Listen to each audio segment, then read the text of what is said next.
શ્રેષ્ઠ માનવા લાગે અને બીજા બધામાં એને દોષો દેખાવાની શરૂઆત થઈ જાય.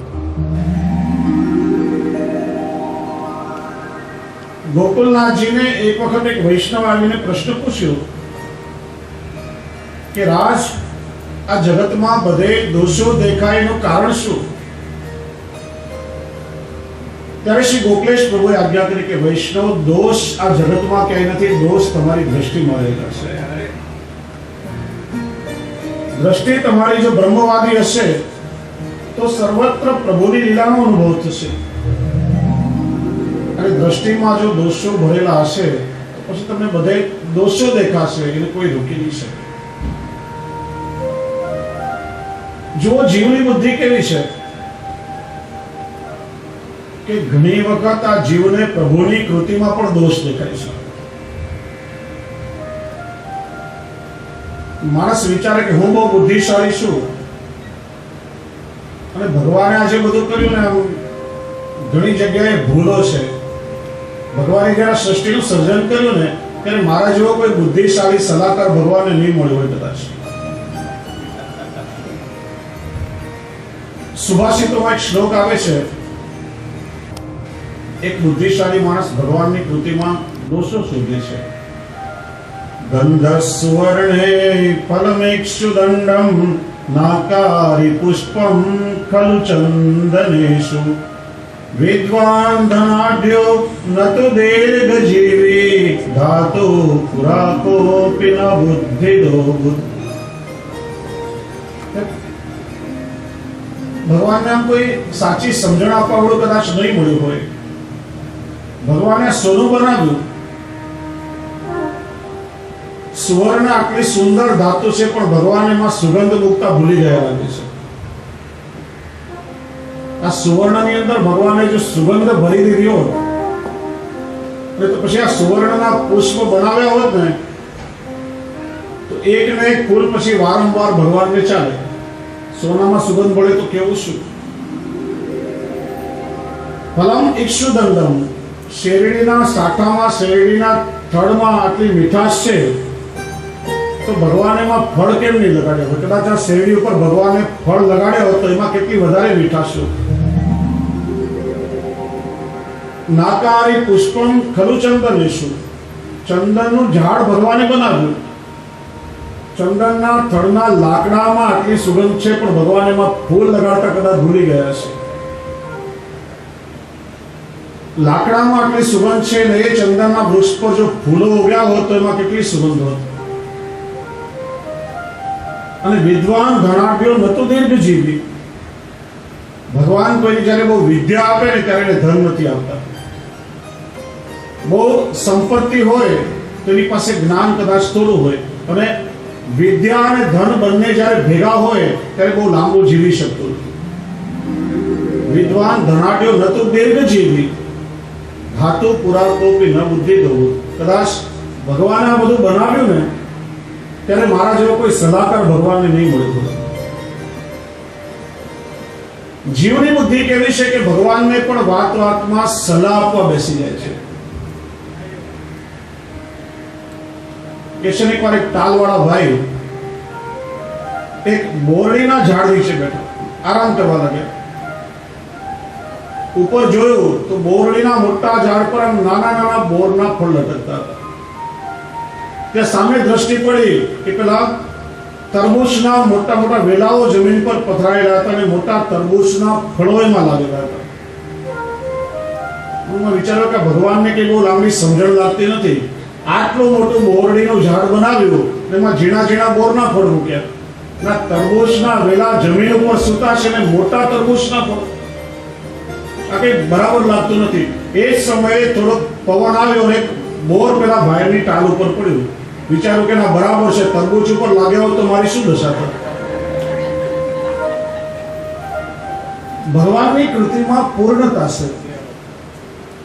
ભગવાન જે કરે છે તે યોગ્ય કરે છે. અને વૈષ્ણવે તો વિચારવાનું કે મેં બ્રહ્મ સંબંધ લીધું છે, હવે તો પ્રભુને આધીન છીએ, સ્વામીને આધીન છીએ. અહંકાર કઈ વસ્તુ પર કરવું? જે કઈ છે તે કેવલ પ્રભુની કૃપાથી છે અને પ્રભુની ઈચ્છાથી છે. એટલે અહંકાર તો ભક્તિ માર્ગમાં સૌથી મોટો બાધક છે એમ શ્રી મહાપ્રભુજી આપણને સમજાવે છે. અને એટલા માટે ભક્ત કવિ દયારામભાઈ આપણને એક સુંદર ધોરણમાં એ જ વાત સમજાવે છે. વૈષ્ણવ નથી થયો તું રે સિદ્ધ ગુમાનમાં તું ઘૂમે. દયારામભાઈ કહે છે કે તમે જો પોતાની જાતને વૈષ્ણવ સમજતા હો કે હું બહુ મોટો વૈષ્ણવ થઈ ગયો, પણ આ થોડા બહુ દોષો બતાવ્યા છે કે જ્યાં સુધી આ બધા દુર્ગુણો તમારી અંદર છે ત્યાં સુધી ભલે તમે પોતાની જાતને વૈષ્ણવ માનતા હો, પણ એ વૈષ્ણવતા હજી તમારી અંદર સાર્થક થઈ નથી. વૈષ્ણવ નથી થયો તો રે સિદ્ધ ગુમાનમાં તો ઘૂમે. હરિજન જોઈને હૈયુના અર્થે દ્રવે ને હરિગુણ ગાતા. કામ દામ ચટકી નથી પટકી ક્રોધે લોચન રાતા. વૈષ્ણવ નથી થયો કે વૈષ્ણવ નથી થયો દૂરે, હરિજન નથી થયો દૂરે. વૈષ્ણવ નથી થયો દૂરે, હરિજન નથી થયો દૂરે.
યાદ રાખો, જ્યારે જ્યારે આપણને ક્રોધ આવે છે ત્યારે આપણે બીજાને નીચું બતાડવાનો પ્રયત્ન કરીએ છીએ. એ વખતે આપણામાંથી દીનતા સાવ ચાલી જાય છે.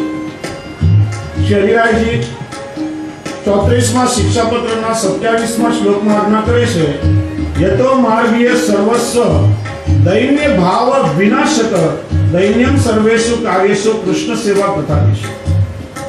ક્રોધ છે ને એ ભક્તિ માર્ગમાં દીનતાનો નાશક છે. વૈષ્ણવ હંમેશા ક્રોધથી તો સાવધાન રહેવું જોઈએ. કહેવાય છે ક્રોધ એ ચંડાળનું સ્વરૂપ છે. મારા તાજી મહારાજ અપરસના એટલા બધા આગ્રહી હતા કે ઠાકોરજીની સેવામાં ભૂલે ચૂકે જો ક્રોધ આવી જાય તો કે હમણાં ફરીથી અપરસમાં સ્નાન કરી આવો, તમારી અપરસ છવાઈ ગઈ. જો વૈષ્ણવ બાહ્ય આચાર વિચાર અને અપરસનો આપણે બહુ વિવેક રાખતા હોય, આ છવાઈ ગયું, પેલું અવળાઈ ગયું, આપણી અપરસ જોવાઈ ગઈ. પણ એક વસ્તુ યાદ રાખો, ભલે 108 ગાગર જળથી સ્નાન કરીને અપરસ કરીને તમે ઠાકોરજી સામે જશો, પણ અંદરની જો અપરસ જોવાઈ જશે ને તો એ ઠાકોરજીને ક્યારે પણ નહીં ગમે. સાચી અપરસ એ આપણી આંતરિક અપરસ છે.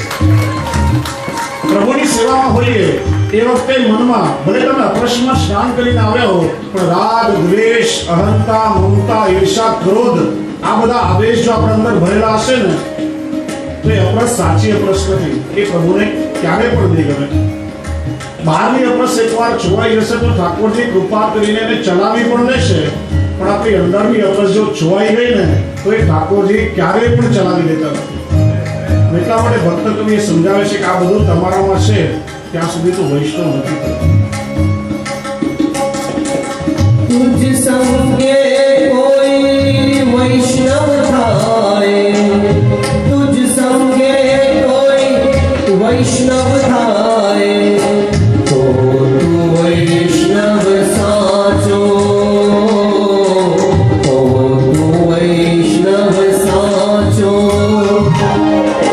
तारा संग नो रंग न लागे, तारा संग नो रंग न लागे, ત્યાં સુધી તું કાજો વૈષ્ણવ નથી થયો રે, હરિજન નથી થયો રે। તુજ સંગે કોઈ વૈષ્ણવ થાય તો તું વૈષ્ણવ સાચો, તારા સંગનો રંગ ન લાગે ત્યાં લગી તું સાચો। સાચા વૈષ્ણવ આપણે ક્યારે કહેવાઈએ કે જ્યારે આપણા સંગથી, આપણા વિચારોથી, આપણા સત્સંગથી બીજા કોઈને પણ વૈષ્ણવ થવાનું મન થાય, આપણું જીવન જોઈને બીજાને પ્રેરણા મળીને ભગવત ભાવનું પોષણ થાય અને એ જીવ પ્રભુની સન્મુખ થાય, ત્યારે કહેવાય કે આપણી વૈષ્ણવતા સાચી છે। આપણે ઘરમાં ઠાકોરજીની સેવા કરી રહ્યા હોઈએ, ઘણીવાર મનમાં વિચાર આવે કે મારી સેવાથી મારા પ્રભુ પ્રસન્ન હશે કે નહીં, પણ એક વસ્તુ યાદ રાખો વૈષ્ણવ, તમારી સેવા દ્વારા તમારા પરિવારના બીજા બધા સભ્યોનું ભાવ પોષણ થાય, તમારી સેવા, તમારો વ્યવહાર, તમારું વર્તન આ બધું જોઈ અને પરિવારના બીજા સદસ્યોને પણ ઠાકોરજીની સેવા કરવાની પ્રેરણા થાય, એ પણ પ્રભુની સન્મુખ થાય, ત્યારે સમજવાનું કે ઠાકોરજીએ તમારી સેવા હવે સ્વીકારી છે। પણ તમારી સેવા જો બીજાને ભારરૂપ લાગવા લાગે, તમારી સેવા કે તમારા વર્તન દ્વારા કોઈ જીવ જો પ્રભુથી વિમુખ થઈ જાય તો એ ઠાકોરજીને ક્યારે પણ નહીં ગમે। તો જ સંગે કોઈ વૈષ્ણવ થાય તો તો વૈષ્ણવ સાચો। આપણા સંગથી બીજા કોઈ પ્રભુની સન્મુખ થાય, કોઈ ભટકતા જીવને આપણે પ્રભુ સુધી પહોંચાડીએ, ત્યારે જ આપણે સાચા વૈષ્ણવ, નહીં તો ત્યાં લગી તો કાચો। સમજવાનું હજી આપણામાં કંઈક કચાશ રહેલી છે।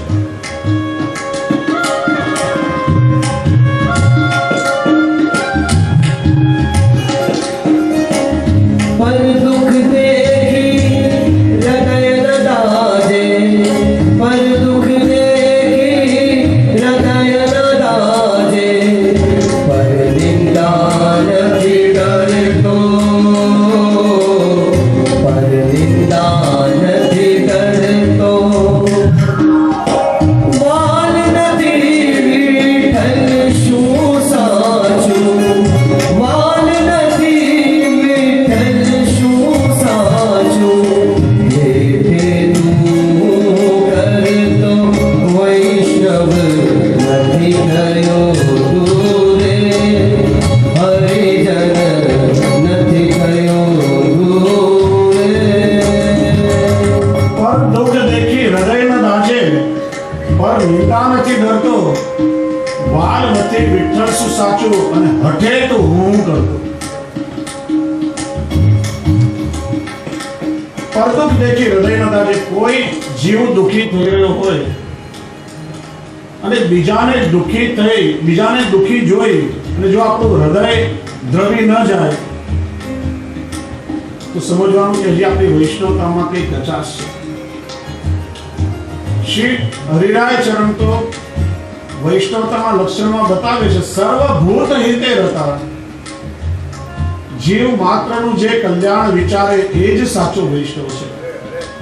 વૈષ્ણવ એ કોઈ લઘુતા ગ્રંથિ કે સંકુચિતતા નથી, વૈષ્ણવ એટલે જે વિષ્ણુનો છે, વિષ્ણુ એટલે જે આખા વિશ્વમાં વ્યાપ્ત છે, જેની અંદર વૈશ્વિક કલ્યાણની સદભાવના રહેલી છે, એ જ સાચો વૈષ્ણવ છે।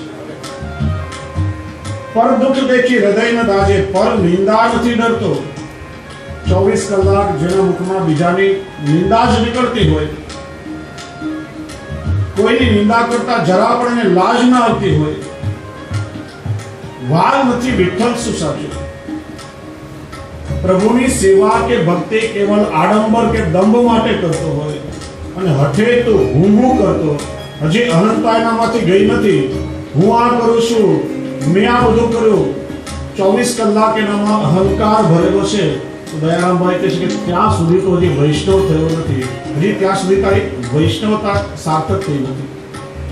पर उपकारे प्रीत न तुझने, पर उपकारे प्रीत न तुझने, स्वार्थ छूट्यो नहीं तारो, स्वार्थ छूट्यो नहीं तारो.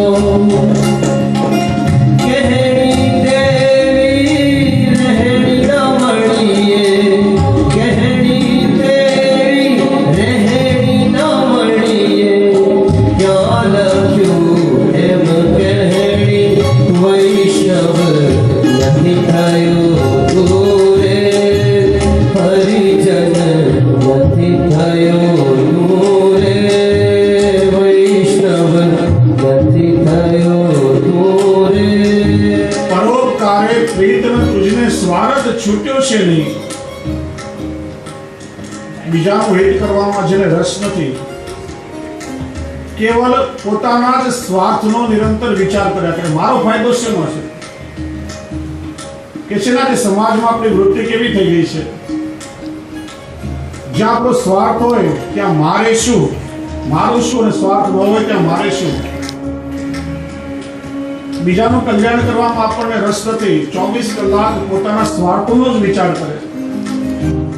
કેની તેવી રહેણી ના મળે, મોડેથી કઈ કે જુદું જ બધાને કહેતો હોય, પણ જે કહેતો હોય પોતાના જીવનમાં આચરણમાં એમાંથી કાંઈ પણ ના મળે.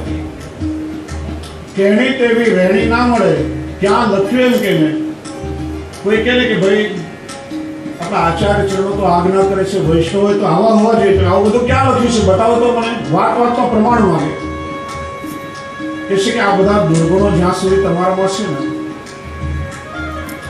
ત્યાં સુધી વૈષ્ણવ નથી થયો તું રે, સિદ્ધ ગુમાનમાં તું.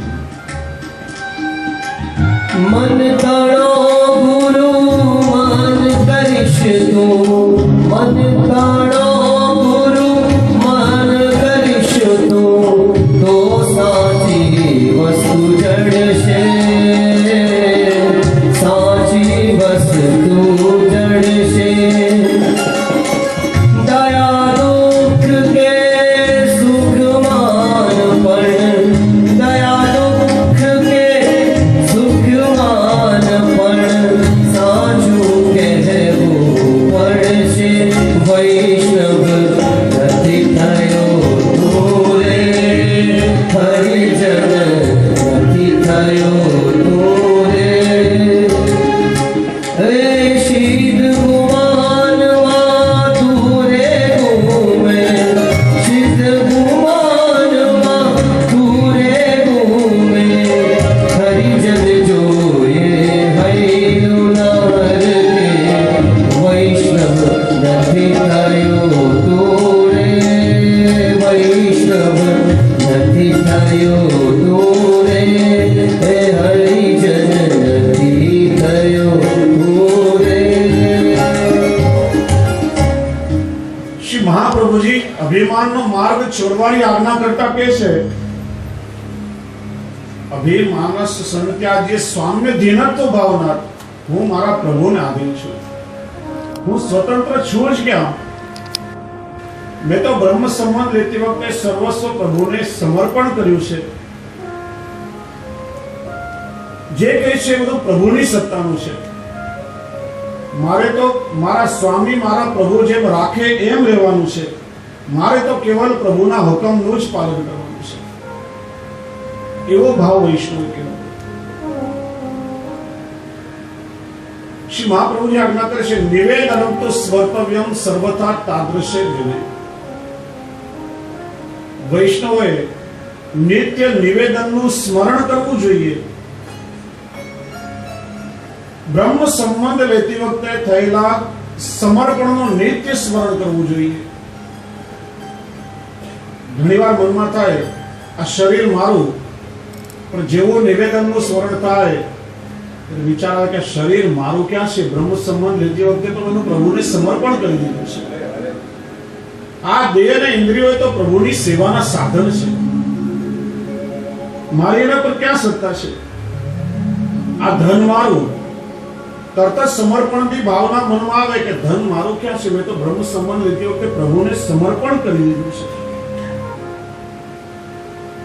આ સમર્પણના સિદ્ધાંતને જો બરાબર તમે વાગોળો, નિત્યનું ચિંતન કરો, તો જ જીવ બધા જ પ્રકારના ભય અને ચિંતામાંથી મુક્ત થઈ શકે છે. શ્રી મહાપ્રભુજી સમજાવે છે, તમે પ્રભુના દાસ છો. બ્રહ્મ સંબંધ તો તમે લઈ લીધો, પણ નિત્ય પાઠને પાછો આપણે ઘૂંટવો જોઈએ. કોઈ કન્યાનું જ્યારે લગ્ન થાય, પરણીને સાસરે જાય, પછી એને બરાબર સમજાઈ જાય છે કે હવે મારું ઘર બદલાઈ ગયું છે, મારો પરિવાર બદલાઈ ગયો છે. પોતાનું જૂનું ઘર, પોતાનું પિયર એને યાદ આવે, પણ એ વખતે તરત જ પાછું એને સ્મરણ થાય કે એ ઘર હવે મારું રહ્યું નથી. મારો ઘરની આખી વ્યાખ્યા બદલાઈ જાય છે. પણ આપણી દશા કેવી છે વૈષ્ણવ, કે બ્રહ્મ સંબંધ લીધા પછી એક જ દિવસમાં આપણે બધા ભૂલી જઈએ છીએ કે મારું વરણ તો પ્રભુની સાથે થયું છે, હું પ્રભુનો દાસ છું, આ બધું મેં પ્રભુને સમર્પણ કર્યું છે. અને એટલા માટે ઘડી ઘડી એનું સ્મરણ વૈષ્ણવને કરાવવું પડે છે. એટલે શ્રી મહાપ્રભુજી કહે છે, એ પાઠ આપણે બરાબર ઘૂંટતા રહેવું જોઈએ. તાદ્રશી વૈષ્ણવની સાથે નિવેદનનું નિત્ય સ્મરણ કરતા રહેવું જોઈએ, કે જેનાથી આપણી શરણ ભાવના વધારે ને વધારે દ્રઢ થતી રહે. તે રીતે શ્રી મહાપ્રભુજી અભિમાનને છોડવાની આજ્ઞા કરે છે. પણ મજાની વાત એ છે કે પ્રભુના જે સૌથી નજીક રહેલા જીવો છે ને, એને જ અભિમાનનો રોગ બહુ જલ્દી લાગુ પડે છે. અભિમાન વૈષ્ણવે છોડવું જોઈએ. અભિમાન એ બહુ મોટો રોગ છે. રોગ કઈ સામાન્ય રોગ નથી. શ્રી મહાપ્રભુજી પણ કોઈ સામાન્ય ડોક્ટર નથી. આ અહંકાર નામના રોગની ઔષધિ શ્રી મહાપ્રભુજી આપણને બતાવી છે. અહંકારમાં જીવ કે છે હું એટલે અહમ અહમ, અને એની દવા શ્રી મહાપ્રભુજી બતાવી, દાસોહમ દાસોહમ. હે કૃષ્ણ, હું તમારો દાસ છું. શરણ ભાવના દ્રઢ થશે ત્યારે અભિમાન આપોઆપ છૂટી જશે અને દીનતાની પ્રાપ્તિ થશે. પણ મજાની વાત જ એ છે કે પ્રભુની સૌથી નજીક રહેનારા વ્યક્તિઓને આ અહમ નામનો રોગ લાગુ પડે છે. લક્ષ્મીજીને અભિમાન થયું છે, રૂકમણીજીને અભિમાન થયું છે. 10મા સ્કંદ ઉત્તરાર્ધમાં આવે છે, ભગવાને લીલા કરીને રૂકમણીજીના ગર્વને પણ દૂર કર્યું છે. અર્જુનને અભિમાન થયું છે. ગરુડજી એ તો ભગવાનનું વાહન છે, ગરુડજીને અભિમાન થયું છે. રામલીલામાં જ્યારે લંકાનું યુદ્ધ થતું હતું, મેઘનાદે રામ અને લક્ષ્મણને નાગપાશથી બાંધ્યા અને નાગપાશમાંથી છોડાવવાનું કાર્ય ગરુડજીને સોંપવામાં આવ્યું. ગરુડજી પકડી પકડીને સર્પોને વીણવા લાગ્યા. એ વખતે મનમાં થયું કે ભગવાન મોટા કે જે ભગવાનને અમારી જરૂર પડે અમે મોટા. ભગવાનને તો અમારા વગર ચાલે જ નહીં. કે છે ને કે પેલા ગરમ ચા આપણે તપેલીમાં રાખીએ ને, ચા ઠંડી થઈ જાય પણ પેલી તપેલી વધારે સમય સુધી ગરમ રહે, ચા કરતા તપેલી વધારે ગરમ હોય. એમ કોઈ બહુ મોટો વ્યક્તિ હોય ને, કોઈ મિનિસ્ટર હોય કે કોઈ નેતા હોય, એનામાં એટલો અહંકાર કદાચ ન હોય પણ એના સેક્રેટરીમાં હંમેશા વધારે રહેતો હોય. સનત કુમારો જ્યારે ભગવાનને મળવા માટે વૈકુંઠના દ્વાર પર આવે, જય અને વિજય તો ભગવાનના દ્વારપાલ છે. એમણે પણ અભિમાનથી સનત કુમારોને પ્રભુ સુધી જતા રોક્યા છે. 3 વખત પ્રભુ સુધી જવાનો પ્રયત્ન કર્યો અને 3 વખત ભગવાન સુધી જતા એમને અટકાવ્યા. ત્યારે સનત કુમારોએ શ્રાપ આપ્યો કે તમે ભગવાનની આટલા નજીક રહેનારા પ્રભુના ભક્તોને પ્રભુ સુધી જતા અટકાવો છો, તમે અસુરો જેવું કાર્ય કરો છો, માટે જાઓ તમને અસુરીઓનીમાં પડવું પડશે. 3 વાર તમે અમને અટકાવ્યા, 3 વાર તમારે અસુરીઓનીમાં જવું પડશે. અને જેવું ભગવાને આ સાંભળ્યું ને, ભગવાન પણ દોડતા આવ્યા છે. ભગવાને ક્ષમા માંગી. તેઓ સેવકનો અપરાધ એક પ્રકારે સ્વામીનો અપરાધ માનવામાં આવે છે. મારા સેવકોએ અપરાધ કર્યો અને તમારો શાપ એને મળ્યો, એમને તો અસુરીઓનીમાં જવું પડશે. પણ ભગવાન કહે છે કે હું એકવાર કોઈનો હાથ પકડું ને તેનો છોડવો નથી. એમને અસુરીઓનીમાં જવું પડશે અને 3 વખત એમનો ઉદ્ધાર કરવા માટે મારે અવતાર લેવો પડશે. હિરણાક્ષ અને હિરણ્યકશ્યપુના રૂપમાં આવ્યા ત્યારે ભગવાને વારા અવતાર અને નરસિંહ અવતાર લઈને એમનો ઉદ્ધાર કર્યો. બીજી વખત કુંભકર્ણ અને રાવણ બનીને આવ્યા ત્યારે ભગવાને રામાવતારમાં એનો ઉદ્ધાર કર્યો. અને ત્રીજી વખત દંતવક્ર અને શિશુપાલ બનીને આવ્યા ત્યારે કૃષ્ણાવતારમાં ભગવાને એમનો ઉદ્ધાર કર્યો છે. અને એટલા માટે વૈષ્ણવોએ સાવધાન રહેવું જોઈએ કે આ અહંકાર ક્યારે પણ વૈષ્ણવમાં ન આવે. એટલા માટે શ્રી મહાપ્રભુજી આપણને સાવધાન કરે છે.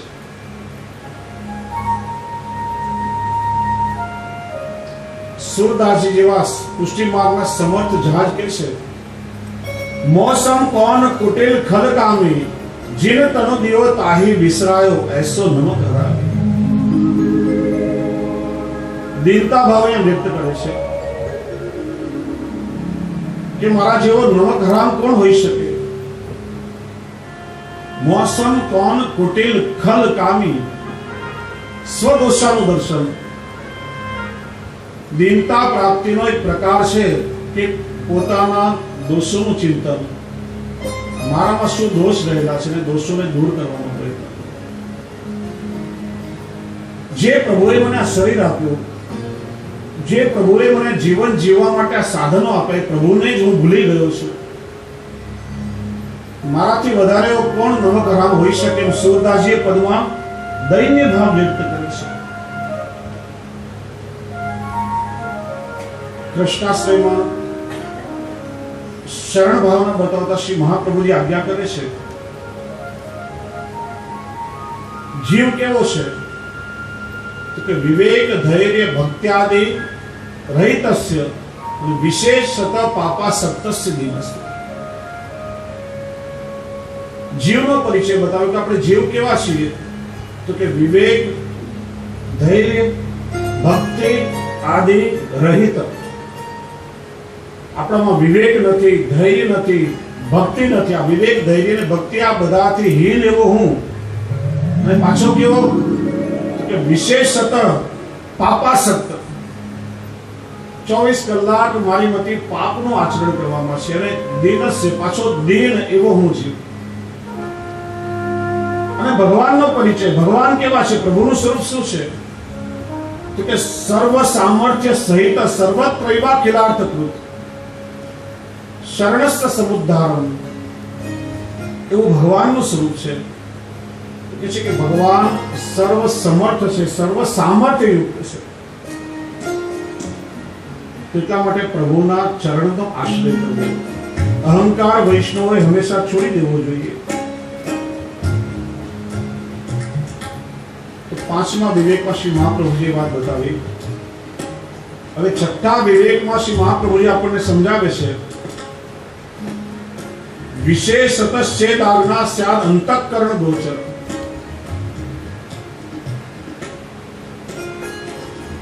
જો કોઈ વિશેષ કાર્ય કરવા માટે આપણને પ્રભુની આજ્ઞા થાય અથવા સ્વયં ઠાકોરજી આપણને કંઈક મનમાં એ આજ્ઞા કરે અને પ્રભુની એ આજ્ઞા આપણા સ્વાર્થથી કે આપણા શરીરના વિષયોથી જો ભિન્ન હોય તો ઠાકોરજીની આજ્ઞાનું વૈષ્ણવે પરિપાલન કરવું જોઈએ. આ સંદર્ભ આજના સમયમાં ખાસ કરીને વૈષ્ણવોએ થોડો સમજવા જેવો છે. ભગવાન એ ભક્તના અંતઃકરણમાં બિરાજે છે. અને અંતઃકરણની વ્યાખ્યા કરતા એમ કહેવામાં આવ્યું કે જેના દ્વારા જ્ઞાન થાય, જેના દ્વારા ભગવાનનો સાક્ષાત્કાર થાય, જેના દ્વારા ભગવાનની અનુભૂતિ થાય, એ સાધનનું નામ છે અંતઃકરણ. અંતઃકરણ એટલે આપણા મન, બુદ્ધિ, ચિત્ત અને અહંકાર, આ ચાર વસ્તુ ભેગી થઈ અને માનવીનું અંતઃકરણ બને છે. પ્રભુ ક્યારેક કોઈ કાર્ય કરવા માટે ભક્તોના અંતઃકરણમાં પ્રેરણા કરે છે અને કહે છે કે પ્રભુની આજ્ઞાને તો કેવળ ભક્તોનું અંતઃકરણ જ ઉકેલી શકે છે. જ્યારે હૃદયમાં, અંતઃકરણમાં કઈ કેવી અનુભૂતિ થાય ત્યારે જીવ સમજે કે ઠાકોરજીએ હવે મને પોતાનો બન્યો છે. ઠાકોરજી હવે કૃપા કરીને મારી પાસે કંઈક કરાવવા માંગે છે. આ શ્લોકમાં અંતઃકરણ ગોચર એવો શબ્દ કર્યો છે. એનો અર્થ એ થાય છે કે જ્યારે ભક્ત તન્મય થઈને એકાગ્રતા પૂર્વક ઠાકોરજીની સેવા કરે છે ત્યારે ઠાકોરજી કેટલાક પ્રકારે ભક્તને સાનુભાવ જતાવે છે. ક્યારેક પ્રભુ સ્વયં પ્રગટ થઈને આજ્ઞા કરે છે, ક્યારેક કોઈ પોતાના બીજા ભક્તો દ્વારા ભગવાન આજ્ઞા કરાવે છે, ક્યારેક કોઈ સ્વપ્ન દ્વારા આજ્ઞા થાય છે, તો ક્યારેક ઠાકોરજી અંતઃકરણમાં પ્રેરણા દ્વારા એને આજ્ઞા કરે છે. અહીંયા અંતઃકરણ ગોચર પદ દ્વારા એ પણ સમજાવવામાં આવ્યું છે કે આપણા અંતઃકરણમાં જ્યારે કોઈ પ્રેરણા થાય તો ખરેખર પ્રભુની આજ્ઞા છે કે કેવળ આપણા મનના તરંગ અને તુક્કા છે, એ પણ વિવેકથી આપણે સમજવું જોઈએ. શ્રી મહાપ્રભુજી કહે છે કે એનું વિશ્લેષણ 3 પ્રકારે થઈ શકે. ભગવદ આજ્ઞાનું સ્વરૂપ કેવું છે, ભગવદ આજ્ઞાનો વિષય કયો છે અને ભગવદ આજ્ઞાનું પ્રયોજન કયું છે. આ આજ્ઞા સ્વપ્ન દ્વારા થઈ છે કે આજ્ઞા ભગવાને પ્રગટ થઈને કરી છે કે કોઈ ભગવદી દ્વારા કરી છે, એનો માણસે બુદ્ધિપૂર્વક વિચાર કરવો જોઈએ. અને વૈષ્ણવ એ પણ વિચાર કરવાનો કે પ્રભુએ મને જે આજ્ઞા કરી છે એ પ્રભુના સુખ માટે છે કે મારા શરીરના સુખ માટેની આજ્ઞા થઈ છે. આજ્ઞાનું પ્રયોજન પણ વિચારવું જોઈએ. અને જો એ આજ્ઞા, ઠાકોરજીની આજ્ઞા જો આપણા સ્વાર્થ માટે હોય કે આપણા શરીરના સુખ માટે હોય તો વિચારવાનું કે કદાચ આપણા મનની કલ્પના પણ હોઈ શકે. જો સમાજમાં ઘણી વખત આજે એવું બધું બનતું હોય છે, મન ફાવે એવું વર્તન વૈષ્ણવ કરતા હોય જેમાં એનું પોતાનું સુખ રહેલું હોય ને પછી કે મને તો ઠાકોરજી આ કરવાની પ્રેરણા કરી છે, મને તો ઠાકોરજીની આજ્ઞા કરી છે અને પ્રભુની આજ્ઞાથી હું આવું કરું છું. અને એટલા માટે આ વિવેક શ્રી મહાપ્રભુજી બહુ સ્પષ્ટ રૂપે અહીંયા સમજાવે છે. આગળ નવરત્નમાં શ્રી મહાપ્રભુએ આજ્ઞા કરી સેવા કૃતિર ગુરુ રાજ્ઞા માધરમ વા હરિચ્છય. પણ શ્રી પુરુષોત્તમજી એનો વિશેષ પ્રકાશ કરતા આજ્ઞા કરે છે. ગુરુની આજ્ઞા પ્રમાણે ઠાકોરજીની સેવા આપણે કરવી જોઈએ. સેવા કૃતિર ગુરુ રાજ્ઞા. પણ ગુરુની આજ્ઞા કરતા ઠાકોરજી કઈક વિશેષ આજ્ઞા આપણને કરે, કોઈક જુદી આજ્ઞા કરે. ગુરુની અને ઠાકોરજીની આજ્ઞામાં જો ભિન્નતા હોય, જુદાપણ હોય, તો કહેશે કે ઠાકોરજીની આજ્ઞાનું પહેલા પાલન કરવું જોઈએ. પણ કઈ આજ્ઞા, એનું વિશ્લેષણ શ્રી પુરુષોત્તમજી ટીકામાં કરે છે. એ આજ્ઞા પ્રભુએ મને શા માટે કરી, કયા પ્રકારે કરી, અને પ્રભુની એ આજ્ઞામાં જો પ્રભુનું સુખ હોય તો આંખ બંધ કરીને પ્રભુની આજ્ઞાનું પરિપાલન કરવું. પણ ઠાકોરજીની એ આજ્ઞા જો આપણા જીવના સુખ માટે હોય કે જીવના સ્વાર્થ માટે હોય તો ત્યાં ગુરુની આજ્ઞાને પ્રધાનતા આપવી. ગુરુની આજ્ઞા પ્રમાણે ઠાકોરજીની સેવા કરવી જોઈએ. શ્રી પુરુષોત્તમજી આપણને સમજાવે છે કે ઠાકોરજીની આજ્ઞા જો તત્સુખ માટે હોય, પ્રભુના સુખ માટે હોય, તેનું પાલન કરવું પણ જો ઠાકોરજી કદાચ આપણી પરીક્ષા કરવા માટે આજ્ઞા કરતા હોય કે આપણા સ્વાર્થ માટે આજ્ઞા કરતા હોય તો વિનયપૂર્વક ઠાકોરજીની આજ્ઞાનું પરિપાલન ના કરવું જોઈએ. અને કહે છે કે આ બાબતમાં રામદાસજીનું ચરિત્ર આપણે વિચારવા જેવું છે. રામદાસજી ખૂબ સુંદર ઠાકોરજીની સેવા કરે અને ઠાકોરજીને જ્યારે રાજભોગ ધરે ત્યારે ભોગ ધરીને આંખો બંધ કરીને ઠાકોરજીની પંખાની સેવા કરે. ત્યારે એકવાર ઠાકોરજીએ સ્વયં એમને આજ્ઞા કરી, રામદાસજી આંખો ખોલો, હું આરોગી રહ્યો છું, તમે મારા દર્શન કરો, મારા દર્શનનું સુખ લો. ત્યારે રામદાસજી વિવેકથી ઠાકોરજીને વિનંતી કરી કે મહારાજ, મારા ગુરુદેવની આજ્ઞા નથી, મારા ગુરુદેવે મને આજ્ઞા કરી છે કે ઠાકોરજીને ભોગ ધરી અને ટેડો કરવો જોઈએ, એના દર્શન ન કરાય, એટલા માટે હું આપના દર્શન નહીં કરું. આ પ્રસંગમાં સ્પષ્ટ સમજાય છે કે પ્રભુએ રામદાસજીને પોતાના દર્શન કરવાની આજ્ઞા કરી, પણ એમાં તો એમનું પોતાનું સુખ હતું, એમાં કોઈ ઠાકોરજીનું સુખ નહીં હતું. એટલે ત્યાં વિવેકપૂર્વક એમણે ગુરુની આજ્ઞાને પ્રધાનતા આપી છે. અંતઃકરણ ગોચરે પદમાં શ્રી મહાપ્રભુજી સ્પષ્ટ રૂપે સમજાવે છે કે ઠાકોરજી જ્યારે કોઈ પણ પ્રકારે ભક્તને આજ્ઞા કરે તો આજ્ઞાનો પ્રકાર કેવો છે, સ્વપ્નમાં કરી છે, કોઈના દ્વારા કરાવી છે, સ્વયં પ્રગટ થઈને કરી છે. અને બીજું કે આજ્ઞા પોતાના સ્વાર્થ માટેની છે કે ઠાકોરજીનું સુખ એમાં રહેલું છે. કદાચ ઠાકોરજી મારી પરીક્ષા કરવા માટે તો નથી કરી રહ્યા. આ બધો વિચાર કરી અને પછી વિવેકપૂર્વક એ ભગવદ આજ્ઞાનું પાલન કરવું જોઈએ. ઘણી વખત વૈષ્ણવ એવો વિચાર કરતા હોય કે મેં બ્રહ્મ સંબંધ લીધો, વૈષ્ણવ થઈ ગયા, હવે અમારે કોઈ વૈદિક કર્મો કરવાની આવશ્યકતા નથી, અમારે સૂતક ઇત્યાદિ પાળવાની હવે કોઈ જરૂર નથી. ઘણા વૈષ્ણવ કહેતા હોય કે મૃત્યુ થયા પછી શ્રાદ્ધ કર્મ ઇત્યાદિ વૈષ્ણવે કરવાની આવશ્યકતા રહેતી નથી, આવું બધું કરવાથી અન્યાસ નહીં થાય. શ્રી મહાપ્રભુજી સમજાવે છે કે આવું વિચારવું એ આપણી એક બહુ મોટી ભૂલ છે. કારણ કે આવો બધો મનસ્વી વિચાર કરીને વૈષ્ણવ વર્ણાશ્રમ ધર્મમાં બતાવેલા 16 સંસ્કારોનો લોપ કરતા હોય છે. શ્રી મહાપ્રભુજી સૂચવે છે કે વૈષ્ણવનો આ વિચાર સાચો નથી. વેદ એ સ્વયં ભગવદ આજ્ઞા છે. યસ્ય નિસ્વસિતમ વેદ. વેદ એ પ્રભુના મુખમાંથી પ્રગટ થયા છે અને વેદ આજ્ઞા એ સ્વયં ભગવદ આજ્ઞા છે. એની અવગણના આપણે કેવી રીતે કરી શકીએ? અને એટલા માટે તો શ્રી મહાપ્રભુજીએ સંપૂર્ણ વૈદિક માર્ગનું પ્રતિપાદન કર્યું છે. વેદ વચન પ્રતિપાદ્યો, ચૌયુગ વેદ વચન પ્રતિપાદ્યો. કોઈ વૈદિક કર્મનો લોપ શ્રી મહાપ્રભુજીએ બતાવ્યો નથી. પણ સાથે સાથે અહીંયા વિવેક પણ સમજવું જોઈએ કે આ વૈદિક મર્યાદાઓ છે એનું કાપટ્ય ભાવથી આપણે પરિપાલન કરવાનું છે.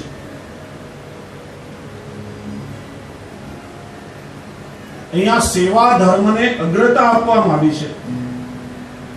આ જ વાત શિક્ષાપત્રમાં આપણે વિસ્તારથી સમજી હતી. શ્રી હરિરાયજી પ્રથમ શિક્ષાપત્રમાં આજ્ઞા કરે છે કે લૌકિક અને વૈદિક કાર્યો વૈષ્ણવોએ અનાસ્થયા કરવાના છે. અનાસ્થયા એટલે જે લૌકિક વૈદિક કાર્યો આપણે કરીએ છીએ એમાં આસ્થા રાખ્યા વગર કરવાના છે. તમે મનમાં વિચાર કરો કે આસ્થા રાખ્યા વગર કોઈ કામ જો આપણે કરીએ તો એમાં પૂર્ણતા કેવી રીતે આવે? દાખલા તરીકે ઘઉંમાંથી કાકરા વીણવા માટે બેઠા, પછી જો આપણું મન ના હોય તો ઘણી વાર એવું થાય કાકરા પેલા સુપડામાં રહી જાય અને ઢોલમાંથી બહાર ચાલ્યા જાય. લૌકિક કાર્યો અનાશ થયા એટલે શું અર્થ શું? તેને વિસ્તારથી સમજાવતા આજ્ઞા કરી. શ્રી મહાપ્રભુજી આપણને એવો સુંદર માર્ગ બતાવ્યો છે કે સામાન્યમાં સામાન્ય સંસારી જીવ સંસારમાં રહીને પણ પ્રભુને પ્રાપ્ત કરી શકે છે. જે લૌકિક સંસારમાં આપણે બંધાયા છીએ એ સંસારને જો પ્રભુમય બનાવી દેશો તો આ સંસાર બાધક નહીં બને, પણ આ સંસાર પ્રભુની પ્રાપ્તિમાં સાધક બની જશે.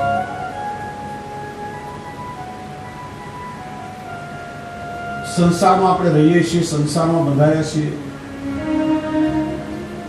અને હું વૈષ્ણવ થઈ ગયો એટલે સંસારના લૌકિક કાર્યો નહીં કરું એવું કહેશો તો ચાલવાનું નથી, તો કરવા જ પડશે.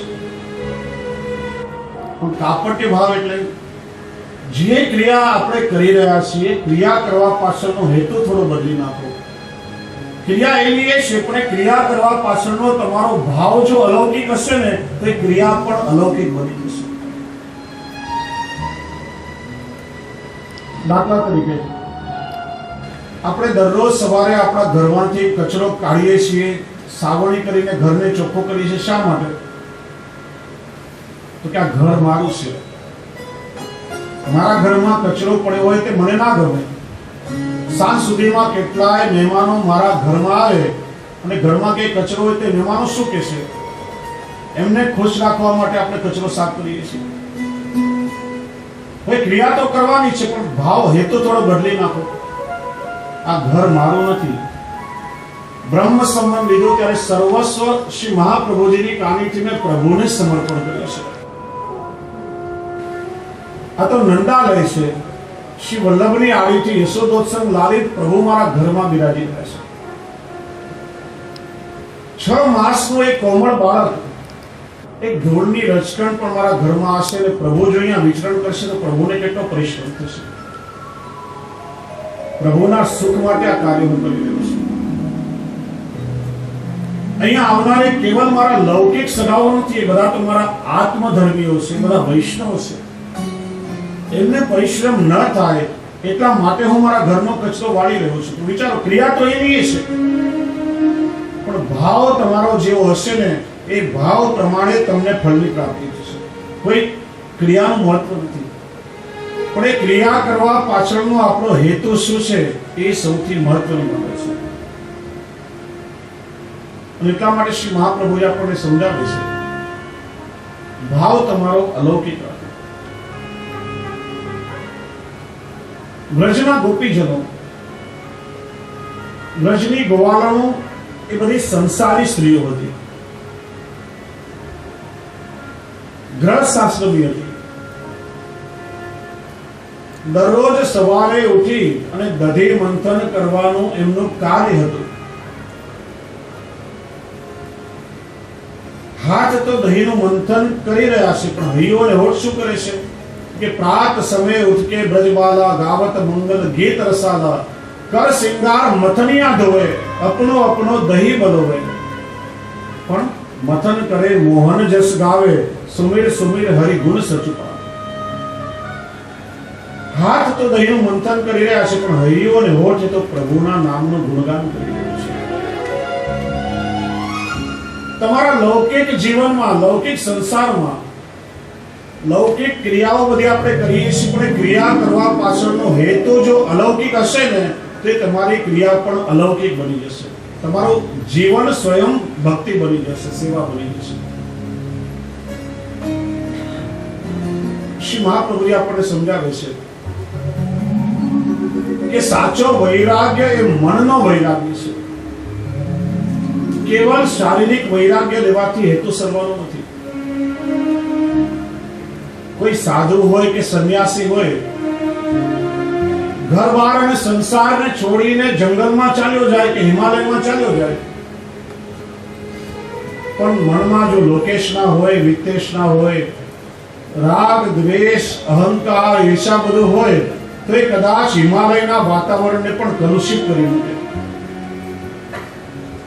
પણ એક સંસારી વ્યક્તિ સમાજની વચમાં રહેતો હોય,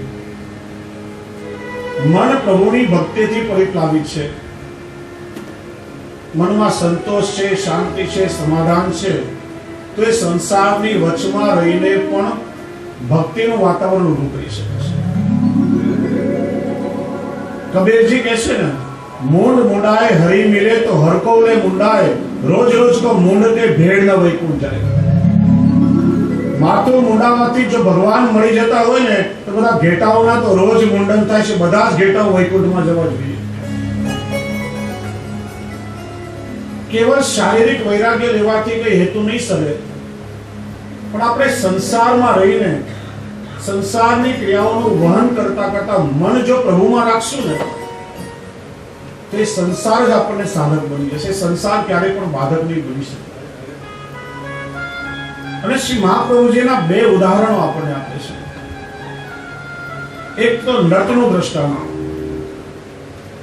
નટ એટલે જે પેલો ખેલ કરતો કલાકાર હોય, બે બાજુ થાંભલા બાંધે, વચ્ચે એક રસ્સી બાંધે અને હાથમાં એક વાસણો લઈને પેલા દોરડા પર બેલેન્સ કરીને ચાલવાનો ખેલ બતાવે, પોતાની કલા બતાવે.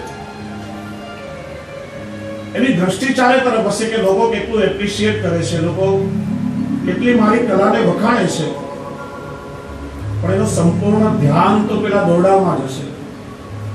જેનું ધ્યાન ત્યાંથી હટી જાય તો એ દોરડા પરથી નીચે પણ પડી શકે.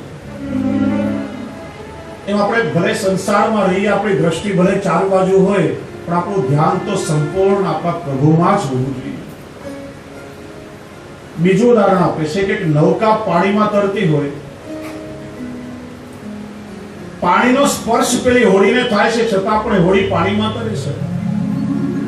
પણ હોડીમાં છિદ્ર થાય ને પાણી એમાં ભરાઈ જાય તો શું થાય? હોડી પાણીમાં ડૂબી જાય. એમ આપણે બધા સંસારમાં રહીએ છીએ. કોઈ સાધુ, સંન્યાસી કે વૈરાગી આજે સંસારથી અલિપ્ત નથી. આજે મોટા મોટા આશ્રમો કે મઠો એ બધું આ સંસારમાં સમાજની વચમાં જ બનતું હોય છે. સતત સંસારનો સ્પર્શ રહેવાનો છે. સંસારનો સ્પર્શ આપણા મનને રહે ત્યાં સુધી વાંધો નથી, પણ મનમાં સંસાર ના ભરાઈ જવું જોઈએ. જે દિવસે મનમાં સંસાર ભરાઈ જશે ત્યારે આપણે પણ આ સંસાર સાગરમાં ડૂબી જઈશું. એટલા માટે આપણે સૌ ગ્રસ્ત આશ્રમી છીએ. ગ્રસ્ત ધર્મનું પરિપાલન કરતા કરતા, આપણા લૌકિક સંસારનું વહન કરતા, જીવનની દરેક ક્રિયાઓનો ધ્યેય આપણે જો આપણા પ્રભુને બનાવીએ તો સંસારમાં રહીને પણ આપણે પ્રભુને મેળવી શકશું. મીરાબાઈ સંસારી હતા, નરસિંહ મહેતા સંસારી હતા. 84 અને 252 વૈષ્ણવોએ આ સંસારનું પરિપાલન કરતા પ્રભુને મેળવ્યા હતા. જે જ્ઞાન માર્ગમાં એવું કહેવાય કે ભગવાનને મેળવવા માટે વૈરાગ્ય લાવવું પડે, સંસાર, ઘર-બાર બધું છોડવું પડે. જો ખાલી વૈરાગ્યોને ભગવાન મળતા હોય તો સંસારીઓની શું દશા થાય? એટલે શ્રી મહાપ્રભુજીએ કૃપા કરીને એવો સૂક્ષ્મ અને સરળ માર્ગ પ્રગટ કર્યો છે કે સામાન્ય જીવ પોતાના સંસારને જીવતા પ્રભુને મેળવી શકે છે. ક્રિયાઓ તો દરેક આપણે કરવાની છે, માત્ર ને માત્ર એ ક્રિયા કરવા પાછળનો હેતુ શુદ્ધ હોવો જોઈએ. આપણો ભાવ છે ને એ અલૌકિક હોવો જોઈએ. હું ઘણીવાર એક ઉદાહરણ આપું. બે સંન્યાસીઓ એકવાર એક તળાવના કિનારે ટહેલી રહ્યા હતા, આંટા મારી રહ્યા હતા. અચાનક જોરથી કોઈ સ્ત્રીનો અવાજ સંભળાયો, બચાવો બચાવો, હું પાણીમાં ડૂબી રહી છું. પેલા એવું જોયું કે દૂર પાણીમાં કોઈ સ્ત્રી ડૂબી રહી હતી. પેલો સંન્યાસી કે આ પાણીમાં ડૂબી રહી છે ને આપણે બચાવવી જોઈએ. બીજો કે ના, આપણે તો સાધુ છીએ, વૈરાગી છીએ, આપણાથી સ્ત્રીને હાથ ના લગાડે. પેલી કરુણતાથી ચીસ પાડી રહી હતી અને જો એને કોઈ બચાવે નહીં તો એના પ્રાણ નીકળી જવાની તૈયારીમાં હતી. પેલા સાધુથી ના રહેવાયું, પાણીમાં કૂદી પડ્યો. પાણીમાં ડૂબી રહેલી સ્ત્રીને બચાવી અને કંધા પર ઉપાડીને બહાર આવીને જમીન પર સુવડાવી દીધી. એના પ્રાણ તો બચી ગયા. પહેલો સાધુ કહે કે આ તે શું કર્યું? એક તો યુવાન સ્ત્રી, વળી પાછી પાણીમાં ભીંજાયેલી, અને તે તારા ખભા ઉપર એને ઉપાડી, તારો તો ધર્મ ભ્રષ્ટ થઈ ગયો. કે ભાઈ, મારે એનાથી કઈ મતલબ નથી, મેં તો કેવલ એના પ્રાણ બચાવ્યા છે. પણ અડધો કલાક થઈ, કલાક થઈ, 2 કલાક થઈ, પેલો સાધુ પોતાની લપ મૂકે જ નહીં. એક તો યુવાન સ્ત્રી, વળી પાણીમાં ભીજાયેલી, અને તે ખભા ઉપર ઉપાડી, તારો તો ધર્મ ભ્રષ્ટ થઈ ગયો. એટલે કે ભાઈ, મેને ખભા પર ઉપાડીને ક્યારની ઉતારી દીધી છે, પણ તે 2 કલાકથી હજી સુધી તારા મનમાં ઉપાડી રાખી છે ને મૂકતો નથી. ધર્મ મારો નહીં, તારો ભ્રષ્ટ થઈ ગયો. ક્રિયાનું મહત્વ નથી, પણ એ ક્રિયા કરવા મહાપ્રભુજી કહે છે કે લૌકિક અને વૈદિક કાર્યોનો લોભ ક્યારે પણ નહીં કરવો જોઈએ. વૈદિક કર્મો એ સ્વયં પ્રભુની આજ્ઞા છે, પણ આપણે ત્યાં પુષ્ટિ માર્ગમાં લૌકિક અને વૈદિક દરેક કાર્યો ભગવત પ્રીત્યર્થ ઠાકોરજીની પ્રીતિ માટે કરવામાં આવે છે. તો એ રીતે શ્રી આચાર્ય ચરણ ગ્રહ કાર્ય કરવાની આજ્ઞા આપણને કરે છે. પ્રભુની કોઈ પ્રેરણા થાય, કોઈ ભગવત આજ્ઞા થાય અને ગુરુની આજ્ઞા કરતા કંઈક જુદી હોય તો વિવેકપૂર્વક એનો વિચાર કરવો કે આજ્ઞા મારા સુખ માટેની તો નથી ને, તો ત્યાં ગુરુની આજ્ઞાને પ્રધાનતા આપો. અને ભગવદ આજ્ઞા જો પ્રભુના સુખ માટેની હોય તો પછી પ્રભુની આજ્ઞાને અગ્રતા આપો. 7મો વિવેક શ્રી મહાપ્રભુજીએ 4થા શ્લોકમાં સમજાવે છે. આપદ ગત્યાદિ કાર્યેષુ હઠસ્થ ત્યાજ્યેસ્ય સર્વથા. જો 4.5 શ્લોકમાં જે 9 વિવેક શ્રી મહાપ્રભુજી સમજાવ્યા છે ને, આ પ્રત્યેક આજ્ઞાઓ આજના સમયમાં આપણા વૈષ્ણવોને જીવનમાં ખૂબ જ ઉપયોગી છે. કારણ કે આ બધી જ ગળમથલ આજે આપણા મનમાં નિરંતર ચાલતી જ હોય છે. આ કરું કે ના કરું, મારે શું કરવું જોઈએ, આવી પરિસ્થિતિ આવે ત્યારે હું શું કરું. અને દરેકે દરેક વાતનું સમાધાન શ્રી મહાપ્રભુજી આ વિવેક ધૈર્યાશ્રયમાં આપણને આપે છે. વૈષ્ણવનું જીવન કેવું હોવું જોઈએ, સેવામય જીવન કેવી રીતે જીવવું, અને આપણા સેવામય જીવનમાં આવતા અવરોધો, ક્યારેક ક્યારેક એવી સમસ્યાઓનું નિર્માણ થાય, તેને દૂર કઈ રીતે કરી શકાય અને પ્રભુની સન્મુખ આપણે કઈ રીતે રહી શકીએ, એનું નિરૂપણ શ્રી આચાર્ય ચરણે કર્યું છે. અને એટલા માટે એક એક આજ્ઞા શ્રી વલ્લભની આજે આપણા સૌના માટે વિચારણીય છે અને આચરણીય પણ છે. શ્રી મહાપ્રભુજીએ બતાવેલી આ દરેક આજ્ઞાઓનું જો આપણે પરિપાલન કરીએ ને, તો લગભગ આપણે દરેક સમસ્યાઓનું સમાધાન આપણને મળી જાય અને બહુ સરળતાથી આપણા સેવામય જીવનમાં આપણે પ્રવૃત્ત થઈ શકીએ. આ 7મા વિવેકમાં શ્રી મહાપ્રભુજી સમજાવે છે કે આપત્તિ કે કોઈ અસામાન્ય એવો પ્રસંગ જીવનમાં જ્યારે આવે ને, ત્યારે એવા સમયે કોઈ પણ પ્રકારનો હઠાગ્રહ કે દુરાગ્રહ છોડી એ પ્રસંગ પ્રમાણે વિવેકથી વૈષ્ણવે પોતાના જીવનમાં વર્તન કરવું. કોઈ પણ પ્રકારની જડતા ક્યારે પણ રાખવી નહીં. શ્રી મહાપ્રભુજી કહે છે, વૈષ્ણવની બુદ્ધિ કેવી રીતે કામ કરતી હોવી જોઈએ. આપત્તિ અને વિપત્તિ. આપત્તિ એટલે ચારે બાજુથી મુશ્કેલીઓ આવી પડે, અને વિપત્તિ એટલે કોઈ વિશેષ પ્રકારની મુશ્કેલી આપણા જીવનમાં આવી પડે. અહીં આપદ ગત્યાદિ, એમાં આપત્તિ અને વિપત્તિ આ બંને પ્રકારની શ્રી મહાપ્રભુજી આજ્ઞા કરે છે.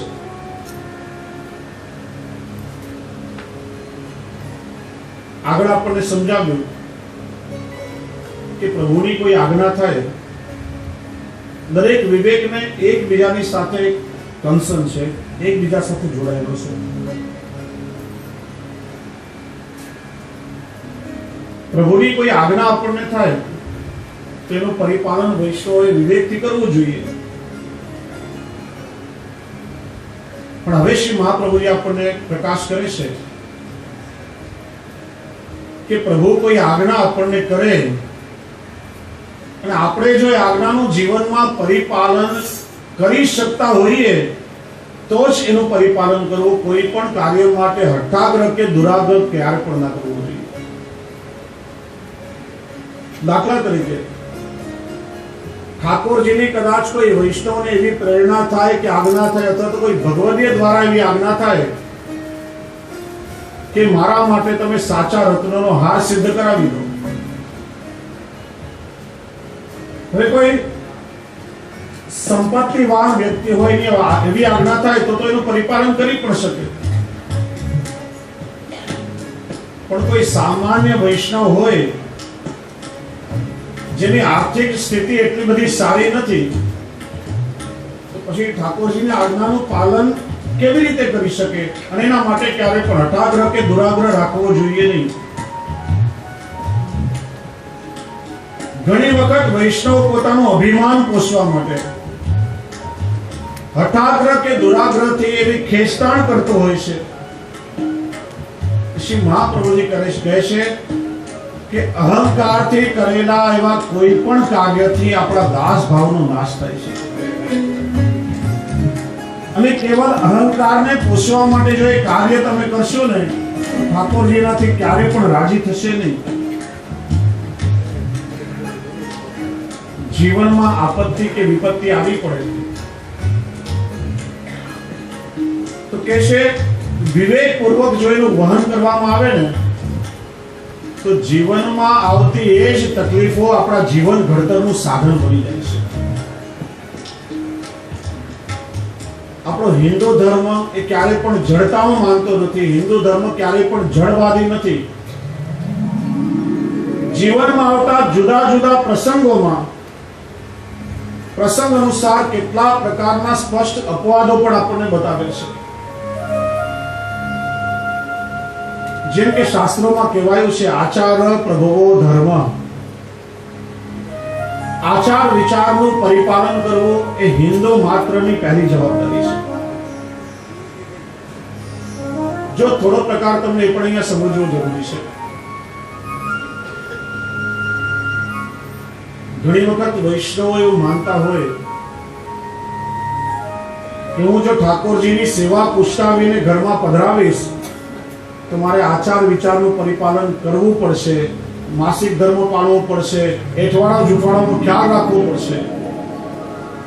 અને આ બધું પાળવાની ઝંઝટના કારણે વૈષ્ણવો ઠાકોરજીની સેવાથી વંચિત રહેતા હોય છે. પહેલી વાત તો એ સમજો કે આચાર વિચાર જુદી બાબત છે અને ઠાકોરજીની સેવા એ જુદી બાબત છે. ઠાકોરજીની સેવા એ બ્રહ્મ સંબંધ લીધા પછી આપણા વૈષ્ણવોનો દાસ ધર્મ છે અને અનિવાર્ય છે. જ્યારે તમે પુષ્ટિ માર્ગે વૈષ્ણવ છો કે મર્યાદા માર્ગે કોઈ પણ સંપ્રદાયનો તમે પરિપાલન કરનારા અનુયાયી છો, આચાર વિચારનું પરિપાલન એ તો પ્રત્યેક હિન્દુ માટે કહેવાયેલી વાત છે. આચાર પ્રબોધન. તમારા ઘરમાં ઠાકોરજીની સેવા બિરાજતી હોય કે કદાચ ન પણ બિરાજતી હોય, પણ આચાર વિચારનું પરિપાલન તો બધાએ જ કરવો જોઈએ એવી આપણી ધર્મશાસ્ત્રની આજ્ઞા છે. આચાર વિચાર એ આપણા આરોગ્ય, પવિત્રતા અને સ્વચ્છતાની દ્રષ્ટિએ વૈજ્ઞાનિક રીતે બતાડવામાં આવેલી આપણી લાઈફસ્ટાઈલ છે, આપણી જીવન પદ્ધતિ છે. આજે બહુ જ દુઃખની બાબત છે કે આપણી લાઈફસ્ટાઈલને, આપણી જીવન પદ્ધતિને, આચાર વિચારને આપણે સમજતા નથી ને કેવલ વેવલી વાતો માનીને આપણે લોકોને તરછોડી રહ્યા છીએ. માનો ભૂલથી આપણો હાથ જૂઠણ થઈ જાય, એઠવાડ થઈ જાય ને આપણે ધોવા માટે જઈએ તો આધુનિક લોકો શું કે બહુ વેવલા થઈ ગયા, ઘડી ઘડી હાથ ધોવા માટે જાય છે. પણ તમે જો ડોક્ટર હોય, એક દર્દીને, એક પેશન્ટને તપાસી અને ડિસ્પોઝેબલ ગ્લોવ્સ ફેંકી દે, સાબુથી હાથ ધોય તો આપણે એને સાયન્ટિસ્ટ કહીએ. આ આચાર વિચાર એટલા માટે બતાવે છે કેટલાય માનવીના શરીરમાં કેટલાય પ્રકારના રોગો હોય છે. એકબીજાનું હેઠું ખાવાથી કે એકબીજાના સંસર્ગમાં રહેવાથી એકબીજાના રોગના વિષાણુઓ પણ કદાચ એકબીજામાં સંક્રમિત થતા હોય છે.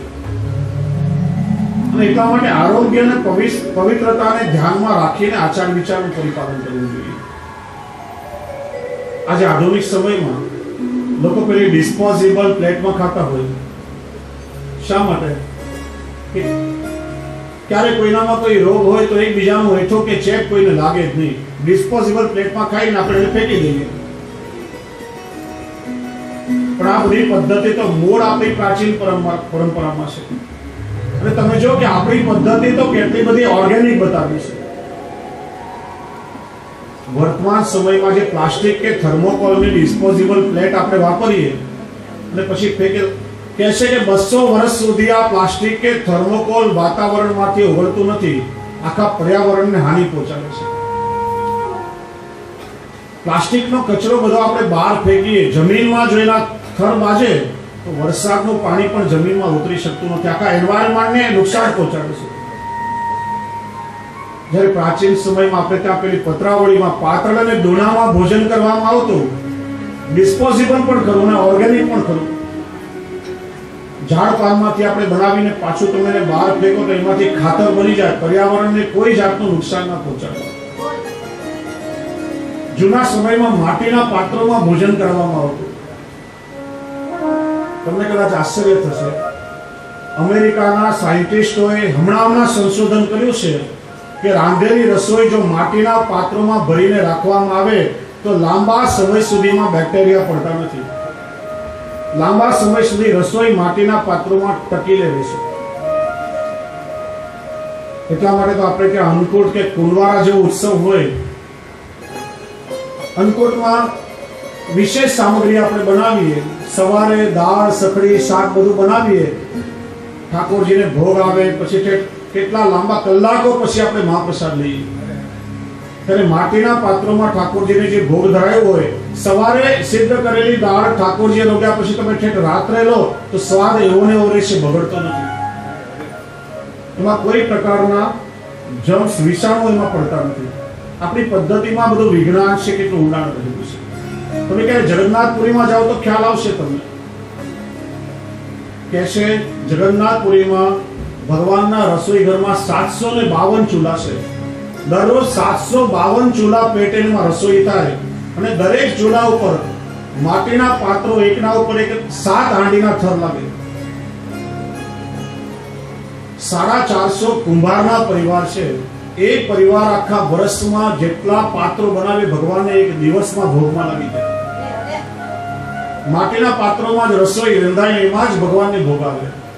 નહીં તો જગન્નાથજીનો વૈભવ તો એટલો બધો છે કે સુવર્ણના પાત્રોમાં ભોગ ધરીએ તો પણ ભગવાનને ત્યાં કોઈ કમી નથી. પણ માટીમાં ભોગ શા માટે આવે? કે છે ને, જગન્નાથ કે ભાત ઓર જગત પસારે હાથ. આજે પણ તે પદ્ધતિ છે કે ત્યાંના રાજા હોય કે ગવર્નર હોય કે મિનિસ્ટર હોય કે કોઈ પણ કરોડપતિ શેઠ હોય કે સામાન્ય માણસ હોય, એના ઘરમાં કોઈ પણ લગ્ન પ્રસંગ, કોઈ વ્યવહાર હોય તો જગન્નાથજીના મહાપ્રસાદથી જ બધાને ભોજન કરાવે છે.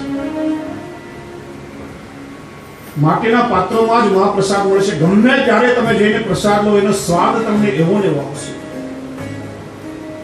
એટલે તો એ સકડીનું મહાત્મ્ય ત્યાં છે. વૈષ્ણવ, મારે એ કહેવું છે કે આપણી મૂળ પદ્ધતિને આપણે સમજી શકતા નથી. આચાર વિચારનું પરિપાલન તો પ્રત્યેક લોકોએ કરવું જોઈએ, પણ એ આચાર વિચાર પાળવાની ઝંઝટના કારણે આપણે ઠાકોરજીની સેવાથી પણ વિમુખ રહેતા હોઈએ છીએ. આપણા ધર્મશાસ્ત્ર કહે છે આચાર પ્રભુઓ ધર્મ, એનું પરિપાલન 100% ઘરમાં કરવું જોઈએ. પણ આપણો ધર્મ જડવાદી નથી, સાથે અપવાદ પણ બતાવ્યા છે. માંદગીની પરિસ્થિતિ હોય, શરીરમાં કોઈ કષ્ટ હોય તો 50% આચાર વિચારનું પરિપાલન કરો તો ચાલે. તમે ઘરની બહાર પ્રવાસમાં કે બહાર જાઓ તો પ્રવાસમાં 25% આચાર વિચારનું પરિપાલન કરો તો પણ આપણા ધર્મશાસ્ત્રે આપણને છૂટ આપી છે. દાખલા તરીકે, આજે ઘણા લોકો એવું માનતા હોય કે ઠાકોરજીને કુવાના જળથી જ જારીજી ભરવી જોઈએ. કેટલાય જૂના જળવાદી વૈષ્ણવો એવું કહેતા હોય કે નળનું પાણી છોવાઈ જાય, કુવાના જળથી ઠાકોરજી જારીજી ભરોગો તો રોગે. શ્રી મહાપ્રભુજીએ કયા ગ્રંથમાં એવું લખ્યું છે કે કુવાના જળની જારીજી ઠાકોરજી રોગે? થોડો વિવેક તમે રાખો ને જોશો તો જે મુંબઈ જેવા શહેરોમાં કે લંડનમાં તમને કુવા કે જળાશયો ક્યાં મળે? ગવર્મેન્ટ હવે બોરિંગ ખોદવાની પરમિશન પણ આપતી નથી. 500 વર્ષ પહેલા આ બોરિંગ, ડંકી, પાઇપલાઇન કઈ વ્યવસ્થા હતી નહીં. શ્રી મહાપ્રભુજીએ 500 વર્ષ પહેલા એ સમયની સામાન્ય જીવન પદ્ધતિનો સ્વીકાર કર્યો છે. મુંબઈ જેવા શહેરોમાં ક્યાંક ક્યાંક કુવા છે, તો એ કુવામાં ડ્રેનેજનું, ગટરની પાઇપલાઇનનું પાણી પણ ભળી જાય તો કુવાના પાણીમાં દુર્ગંધ મારે છે. તમે પહેલા એ વિચાર કરો કે આપણા પોતાના બાળકને આપણે કુવાનું દુર્ગંધ મારતું પાણી પીવડાવી શકીએ ખરા? તો પછી ઠાકોરજીને જળ ધરાવવાનો દુરાગ્રહ શા માટે? શ્રી મહાપ્રભુએ એ વાત બતાવે છે, સમય અનુસાર જે પણ જળની વ્યવસ્થા આપણને પ્રાપ્ત હોય એનો સ્વીકાર કરવો. ક્યારે પણ આપણે ત્યાં જળવાદ કે હઠાગ્રહ કે દુરાગ્રહનો સ્વીકાર કરવામાં આવ્યો નથી. જળની સમસ્યા ક્યારે આવે, તમે કોઈ એવી જગ્યામાં જાઓ કે જ્યાં તમને કુવાનું કે બોરિંગનું જળ ના મળે, તો જે જળની વ્યવસ્થા હોય એનો સ્વીકાર કરવો. પહેલી વાત તો એ કે આપણે ઠાકોરજીને કયા ભાવથી જળ ધરીએ છીએ? યમુનાજીના ભાવથી. બરાબર? જ્યાં સુધી તમારા મનમાં હશે ને કે આ કુવાનું જળ ભરો છો કે નળનું પાણી ભરો છો, ત્યાં સુધી ઠાકોરજી જાળીજી હરોગવાના નથી. ભાવ શુદ્ધ હશે ને કે આમાં હું શ્રી યમુના જળ પધરાવી રહ્યો છું, તો ચોક્કસ જે પણ જળ ભાવથી તમે ધરશો ને, ઠાકોરજી યમુનાજી માનીને અંગીકાર કરશે. પહેલા દિવસે જ મેં કહ્યું હતું કે આપણે ઠાકોરજીને જ્યારે કોઈ સામગ્રી કે વસ્તુ ધરીએ છીએ ને, ત્યારે ઠાકોરજી કેવળ સામગ્રીનો સ્વીકાર નથી કરતા, પણ એમાં રહેલા આપણા ભાવને પ્રભુ અંગીકાર કરે છે. તમારે શ્રી મહાપ્રભુજી વિવેક આપણને સમજાવે છે કે ધર્મના નામ ઉપર પણ કોઈ પ્રકારનો અત્યાગ્રહ, દુરાગ્રહ કે હઠાગ્રહ વૈષ્ણવે ક્યારે નહીં કરવું જોઈએ.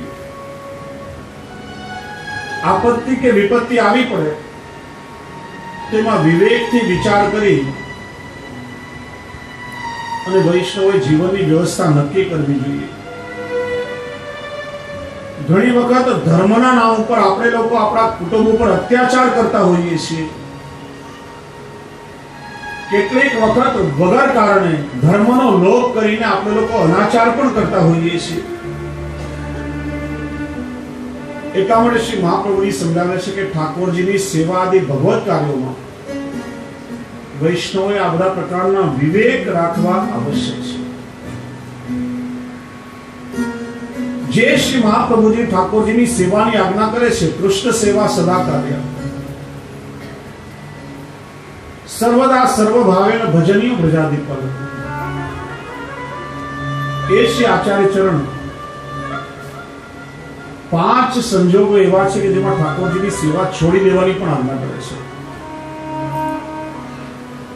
વિક્ષેપાદ અથવા શક્ત્યા પ્રતિબંધાદ અપી ક્વચિત અત્યાગ્રહે પ્રવેશેવા પર પીડાદી સંભવે સેવા કર્તવ્ય. 5 કારણો એવા બતાવ્યા કે જેમાં તમારી સેવા ક્યારેય પણ ફલરૂપા નહીં બની શકે. વિક્ષેપ, ઠાકોરજીની સેવા કરતા કરતા મન જો પ્રભુમાં લાગતું જ ના હોય તો એ સેવા ખાલી સાધન રૂપા થશે, ફલરૂપા નહીં. સેવા એટલે શું? ચાલો ઘંટાનાદ કરીને ઠાકોરજીને જગાડ્યા, મંગળ ભોગ ધરી દીધા, સ્નાન કરાવ્યા, શૃંગાર કરાવ્યા, પાછા રાજભોગ ધર્યા, ક્રિયાઓ આપણે કરીએ. ખાલી ક્રિયાઓ એટલે સેવાની. સેવાનો અર્થ થાય ચેતસ્તત પ્રવણમ સેવા. ઇન્દ્રિયોની સાથે મનનું પણ સંપૂર્ણ પ્રભુમાં એકરૂપ થઈ જવું, એનું જ નામ છે સેવા. મન જ્યારે પ્રભુમાં પરવાશે ત્યારે સાધન રૂપા સેવા એ ફલ રૂપા સેવા બનશે. અને ક્રિયાઓ કરશો ને મન જો પ્રભુમાં નહીં લાગે તો તમને ક્યારે પણ ઠાકોરજીના સ્વરૂપનો અનુભવ નહીં થાય. એ બહુ સ્પષ્ટ વાત છે. કોઈ લૌકિકમાં કોઈ આપણને આપત્તિ કે વિપત્તિ આવે ને 15 દિવસ, મહિનો, 2 મહિના કદાચ આપણું મન વિચલિત થાય, જુદી વાત છે. પણ 6 મહિના ગયા, 12 મહિના થયા, 2 વર્ષ થયા, મન પ્રભુમાં લાગતું જ નથી, તો પછી એવી સેવા કરવાનો કંઈ અર્થ નથી. તમે તો માત્ર ક્રિયા જ કરી રહ્યા છો. એવી ક્રિયાથી ભગવાનમાં ક્યારે પણ ઇન્વોલ્વમેન્ટ નહીં આવે. બીજો પ્રકાર બતાવ્યો, શારીરિક અસ્વસ્થતા. સેવા એ ઠાકોરજીના સુખ માટે છે, નહીં કે પોતાના સ્વાર્થ માટે. પ્રભુનું સુખ વિચારીને આપણે સુખરૂપ પ્રભુની સેવા કરીએ છીએ. મારું પોતાનું કલ્યાણ થાય એટલા માટે નહીં. ઘણા વૈષ્ણવો એટલા બધા હઠાગ્રહી હોય કે આંખે બરાબર દેખાતું ન હોય, હાથ પગ ધ્રુજતા હોય, અને છતાં પણ સેવા કરવાનો દુરાગ્રહ રાખીને નિરંતર પ્રભુને પરિશ્રમ જ થતો હોય. એવી સેવાથી ઠાકોરજીને ક્યારેય સુખ નહીં થાય, પરિશ્રમ જ થશે. એની તો મને બહુ ખબર નથી, પણ આપણે ત્યાં ભારતમાં એક પ્રકાર મેં જોયો, હવેલીઓમાં ફૂલઘર હોય ને, તો ફૂલઘરમાં 10-20 બહેનો નિયમથી ફૂલની સેવા કરવા આવે. પછી એક નિયમ બની જાય કે અમુક મણકાય અમુક બહેનની સેવા, આ વૈષ્ણવ હોય તો ઠાકોરજીનો થાક ઉતારે, અમુક બહેન આવે તો ફૂલની અમુક સોય ભરે. સંધ્યા આરતીમાં ઠાકોરજીને માળા જોઈતી હોય અને પેલા બહેનને આવવામાં કદાચ ઘરેથી અડધો કલાક લેટ થઈ ગયો અને એમની સેવા જો ભૂલથી બીજા કોઈએ કરી લે તો આવીને આમ ચોકીઓ પછાડી, મારી સેવા તે કેમ કરી દીધી, આ સેવા તો મારી છે. સેવા મારી કે તારી નથી, સેવા પ્રભુના સુખ માટે છે. યાદ રાખો, આપણી સેવાથી આપણા પ્રભુને પ્રસન્નતા થવી જોઈએ. આપણે એવો હઠાગ્રહ કે દુરાગ્રહ રાખીને આપણી સેવાથી જો આપણા પ્રભુને પરિશ્રમ થતો હોય ને, તો વૈષ્ણવોએ એવો દુરાગ્રહ ક્યારે પણ ના કરવો જોઈએ, એમ શ્રી મહાપ્રભુજી આજ્ઞા કરે છે. પ્રતિબંધ, ત્રીજો પ્રકાર બતાવ્યો પ્રતિબંધ. ઘરમાં 5-10 પરિવારના સભ્યો હોય, બધાના ભાવ એક સરખા હોતા નથી. જુદી જુદી વ્યક્તિઓના ભાવ જુદા જુદા હોય છે. માનો કે આપણને સેવા કરવાની ભાવના હોય અને ઘરમાં જે ઘરના વડીલ વ્યક્તિ છે, જેનું ઘરમાં બધું ચાલતું હોય, એને બિલકુલ ભાવના નથી, અને આપણે સેવા કરવાનો દુરાગ્રહ રાખીએ અને એ ઘરના વ્યક્તિઓ દ્વારા નિરંતર આપણા સેવ્ય સ્વરૂપનું અનાદર કે અપમાન થતું હોય, તો એની પણ છૂટ શ્રી મહાપ્રભુજી નથી આપતા. એનાથી શું થશે? મન પ્રભુમાં નહીં લાગે, ચિત્તમાં નિરંતર ક્લેશ અને ઉદ્વેગ રહ્યા કરશે, અને પ્રભુને પણ એનાથી પરિશ્રમ થશે. તમે એમને કન્વિન્સ કરો, ભાવથી અને પ્રેમથી સમજાવો. એ વાત જુદી છે, અને કોઈ વ્યક્તિને બિલકુલ ભાવ ન હોય ને તમારા સેવ્ય સ્વરૂપનો અનાદર થઈ રહ્યો હોય તો એ પણ છૂટ આપી દો. અથવા તો સેવાનો પ્રકાર તમે એવો બનાવો કે તમારી સેવા તમારા ઘરમાં કોઈના ઉપર ભારરૂપ ના લાગે. કારણ કે તમે એવો જળવાદી પ્રકાર પણ ઘણી જગ્યાએ જોયો છે કે સેવાની ભાવના હોય તો સારી વાત છે, પણ સાથે આપણે એ પણ ના ભૂલવું જોઈએ, પરિવારમાં કેટલા બધા બીજા સભ્યો છે, બધા બ્રહ્મ સંબંધી વૈષ્ણવ છે, ચોક્કસ એમાં આપણે ભગવત ભાવ રાખવો જોઈએ. આપણી સેવા દ્વારા જો પરિવારના સદસ્યોને કષ્ટ થતું હોય, જો બહુ પ્રેક્ટિકલ વાત તમને સમજાવું છું ને મારા અનુભવની આ વાત કહું છું. અમારા અમદાવાદમાં એક જગ્યાએ એવો જ એક પ્રકાર થયો હતો. એક બહેનને ઠાકોરજીની સેવા કરવાનો બહુ ભાવ. સવારથી બધો સેવાનો ક્રમ લઈને બેસી જાય. એના પતિ સવારે જાગે કે ભાઈ મારા માટે ચા બનાવી દે, કે આ દૂધ ખાંડ તપેલી બધું રાખ્યું છે, જાતે બનાવીને પી લો. પેલો બિચારો જાતે ચા બનાવીને પી લે. બાળકોને નિશાળમાં જવાનો સમય થાય તો રસોઈ કરીને મૂકી, હાથે બધો ડબ્બો ભરીને તમે લઈ જાઓ. હંમેશા પુરુષનો નેચર પોઝેસિવ હોય. પેલા બેન અવારનવાર પતિની બાળકોની ઉપેક્ષા કરે અને પછી ઘણા દિવસો સુધી આમ ઘરે ચાલ્યું ને, ત્યારે પછી પેલાનો ક્રોધ એટલો બધો ભડકી ગયો. એ લોકો 3જે માળે રહેતા હતા. ઠાકોરજીના ચિત્રજી જાપેજી 3જા માળેથી ઉપાડીને બારીમાંથી એમણે બધું નીચે નાખ્યું. ઠાકોરજીને કેટલો પરિશ્રમ પડ્યો વિચારો. આપણા હઠાગ્રહ કે જળવાદના કારણે પ્રભુને કેટલો પરિશ્રમ થાય છે. પછી પેલા ભાઈને પસ્તાવો પણ થયો. પછી એ બંને રડતા રડતા મારી પાસે આવ્યા કે મારાથી એવો અપરાધ થઈ ગયો, હવે શું કરું? મેં એમને સમજાવ્યું કે બેન, આપણે બધા સંસારમાં છીએ, ઠાકોરજી આ બંધનો આપણને આપ્યા છે અને તમે તમારા પરિવારના સભ્યોમાં લૌકિક ભાવ શા માટે રાખો છો? એ બધા એમને સંભાળો અને એમાંથી સમય કાઢીને તમે ઠાકોરજીની સેવા કરો. પછી એ બેન બરાબર માની ગયા. બધા પરિવારના સભ્યોને સાચવે એમનું કામ કરી અને પછી દિવસ આખો શાંતિથી પ્રભુની સેવા કરે. અને આજે એનું પરિણામ એ આવ્યું કે ઘરના બધા સભ્યો સાથે મળીને સેવા કરી રહ્યા છે. એટલા માટે મેં પહેલા કહ્યું કે તમારી સેવા દ્વારા બીજાને પણ સેવામાં પ્રવૃત્ત થવાનું મન થાય ત્યારે સમજવાનું કે તમારી સેવા ઠાકોરજી અંગીકાર કરી છે. લૌકિક પ્રતિબંધ હોય તો ઠાકોરજીને આનાથી પરિશ્રમ થાય છે. ચોથો પ્રકાર બતાવ્યો, અત્યાગ્રહ પ્રવેશ, જેની આપણે અત્યારે અહીંયા ચર્ચા કરી રહ્યા છીએ. ઠાકોરજીની સેવા કરતા કોઈને ભોગનો આગ્રહ, કોઈને મેઘનો આગ્રહ, કોઈને સાહિત્યનો આગ્રહ બધા વધી જાય ત્યાં ભગવત આગ્રહ ગૌણ બની જાય છે. એક વસ્તુ યાદ રાખો કે ઠાકોરજી માટે આ બધા સાધનો છે, નહીં કે ઠાકોરજી કોઈ વસ્તુ માટે છે. જ્યાં ઠાકોરજી કરતા બીજી બધું વસ્તુઓનો આગ્રહ વધી જતો હોય ત્યાં ભગવત આગ્રહ ગૌણ થઈ જાય છે અને સેવા ફલાત્મક બનતી નથી.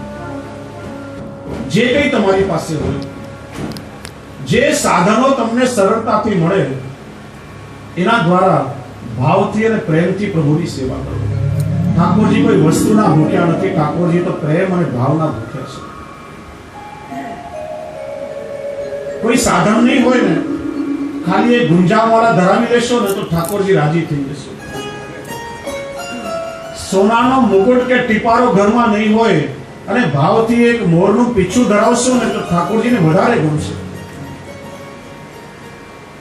કદાચ રત્નો કે મોતીઓની માળા નહીં હોય અને ગુંજામાળા પ્રભુને ભાવથી ધરાવશો ને તો એનાથી પણ પ્રભુ રાજી થઈ જશે. એવું ના માનશો કે આમ વૈભવથી ઠાકોરજીની સેવા કરશો તો ઠાકોરજી પસંદ થશે. હા, પ્રભુએ તમને આપ્યું હોય, તમારી પાસે સાધનો હોય તો ચોક્કસ વધારે ને વધારે વૈભવપૂર્વક ઠાકોરજીની સેવા કરો. પણ આમ હઠાગ્રહ કે દુરાગ્રહ કે દેખાદેખીથી બીજા કોઈ કરે છે એટલા માટે હું એવું કરું, એ દેખાદેખી કે દુરાગ્રહ રાખશો તો એ ભગવત ધર્મમાં તમને બાધક બનશે. એટલા માટે શ્રી મહાપ્રભુ અહીં હઠાગ્રહ છોડવાની આજ્ઞા કરે છે.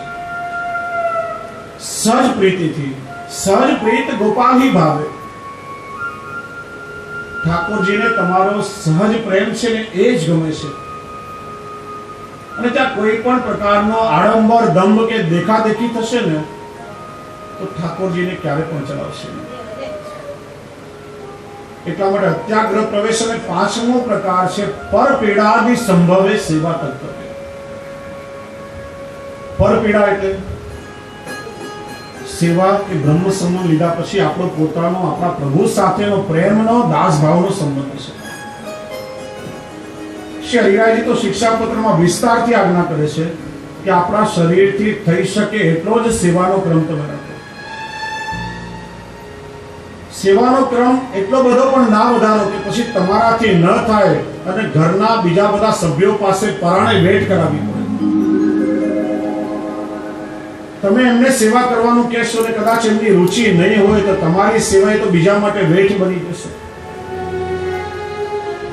શ્રી ગુસાઈજી તો ટીકામાં ત્યાં સુધી આજ્ઞા કરે છે કે તમારા જે પગારદાર નોકરો હોય ને એના ઉપર પણ તમારી સેવા ભારરૂપ ના બનવી જોઈએ. નહીં તો તમારો સંબંધ પ્રભુની સાથે કેવી રીતે કેળવાશે? તમારી સગવડતા પ્રમાણે, તમારા સાધનો પ્રમાણે અને તમારા શરીરથી થઈ શકે એટલો જ સેવાનો ક્રમ રાખો. ભલે તમે 10 મિનિટ ઠાકોરજીની સેવા કરો, પણ એ 10 મિનિટ એવી રાખો કે તમારા અને તમારા પ્રભુની વચ્ચે કોઈ પણ સંસારની ક્રિયાઓ તમને વચ્ચે ડિસ્ટર્બ ના કરે. પ્રભુમાં મન ઇન્વોલ્વ થાય ત્યારે એ સેવા ફલરૂપા થશે અને ત્યારે પ્રભુના સ્વરૂપનો તમને સતત અનુભવ થશે. આ પાંચમાંથી કોઈ પણ પ્રકાર જો વચ્ચે આવશે ને તો એ સેવા ફલરૂપા નહીં થાય. અને એટલા માટે એ બધા વિવેક રાખી અને વૈષ્ણવ તમે ઠાકોરજીની સેવા કરો. 84 વૈષ્ણવની વાર્તામાં પેલી શ્રીનંદની ક્ષત્રાણીની વાર્તામાં આવે છે,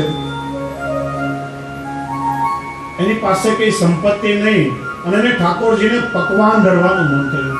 આ બીજા બધા વૈષ્ણવ તો ઠાકોરજીને મેવા મીઠાઈ પકવાન ધરી રહ્યા છે.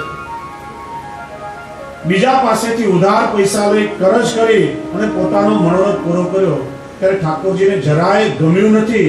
ઠાકોરજીએ આજ્ઞા કરી કે ઉધાર લેવાથી મનમાં ક્લેશ થાય. જ્યાં સુધી તમારો ઉધાર ચૂકવી ના દો ત્યાં સુધી સતત મન પ્રભુમાંથી ખસી જાય અને પછી પેલો કરજો ચૂકવવામાં તમારું મન લાગેલું રહે. ઠાકોરજીને એનાથી ક્લેશ થાય છે. પ્રભુએ કહ્યું કે મેં ક્યાં તારી પાસે મેવા મીઠાઈ માંગ્યા હતા, હું તો તારા પ્રેમને માંગુ છું. પ્રભુને ગમ્યું નથી. રામદાસ સારસ્વતની વાર્તામાં પણ એ જ વાત આવે છે કે આર્થિક પરિસ્થિતિ નબળી હતી, બીજા પાસે ઉધાર માંગી અને પોતાનું ગાડું ગબડાવે અને પછી લેણદારોથી પોતાનું મોઢું છુપાવતા રહે, મનમાં ઉદ્વેગ થાય અને પછી ઠાકોરજીને પરિશ્રમ કરવો પડ્યો છે. ઠાકોરજીએ એમનો રૂપ ધારણ કરી અને એમનો કરજો ચૂકવ્યો છે. પ્રભુને એના માટે પરિશ્રમ કર્યો છે. અને એટલા માટે શ્રી આચાર્ય ચરણા વિવેકમાં આજ્ઞા કરે છે કે કોઈ પણ પ્રકારનો હઠાગ્રહ કે દુરાગ્રહ વૈષ્ણવ ના રાખો. શુદ્ધ ભાવ અને સહજતાથી ઠાકોરજીની સેવા કરો. આઠમો વિવેક શ્રી મહાપ્રભુજી બતાવે છે, અનાગ્રહશ્ચ સર્વત્ર. અનાગ્રહ એટલે ભક્તિ માર્ગમાં જે કઈ આગ્રહ છે ને, જો આગળ હઠાગ્રહ કે દુરાગ્રહ છોડવાની વાત કરી, હવે અહીંયા અનાગ્રહની વાત કરે છે. જે આગ્રહ છે એ પ્રભુનો આગ્રહ છે. ઘણી વખત આપણે એવું વિચારીએ ને કે હું જે કહું એ જ થવું જોઈએ, મારી મરજીથી દરેક કાર્ય થાય.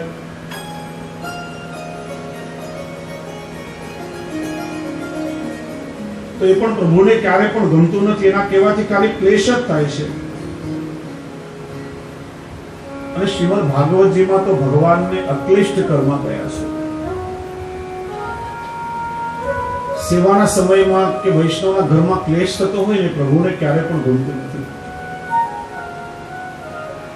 ક્લેશ હોય ત્યાં કૃષ્ણ ન બિરાજે, અને કૃષ્ણ બિરાજતા હોય ને ત્યાં ક્યારેય પણ ક્લેશ થાય જ નહીં. ઘણીવાર આપણે વૈષ્ણવ આપણા ઘરનું નામ વ્રજ કે વ્રજરજ કે વ્રજભૂમિ એવું રાખી લેતા હોઈએ. ઘરમાં પેલા વ્રજના નામનું લેબલ તમે લગાડો, પણ સાથે પણ યાદ રાખવાનું કે વ્રજ એ તો પ્રેમ લક્ષણા ભક્તિનું પ્રાગટ્ય સ્થાન છે. ગોપીજનોએ પ્રભુને નિર્વ્યાજ પ્રેમ કર્યો હતો. એ પ્રેમ જો આપણા ઘરમાં આવીને વસે ને તો જ વ્રજ નામ સાર્થક થાય.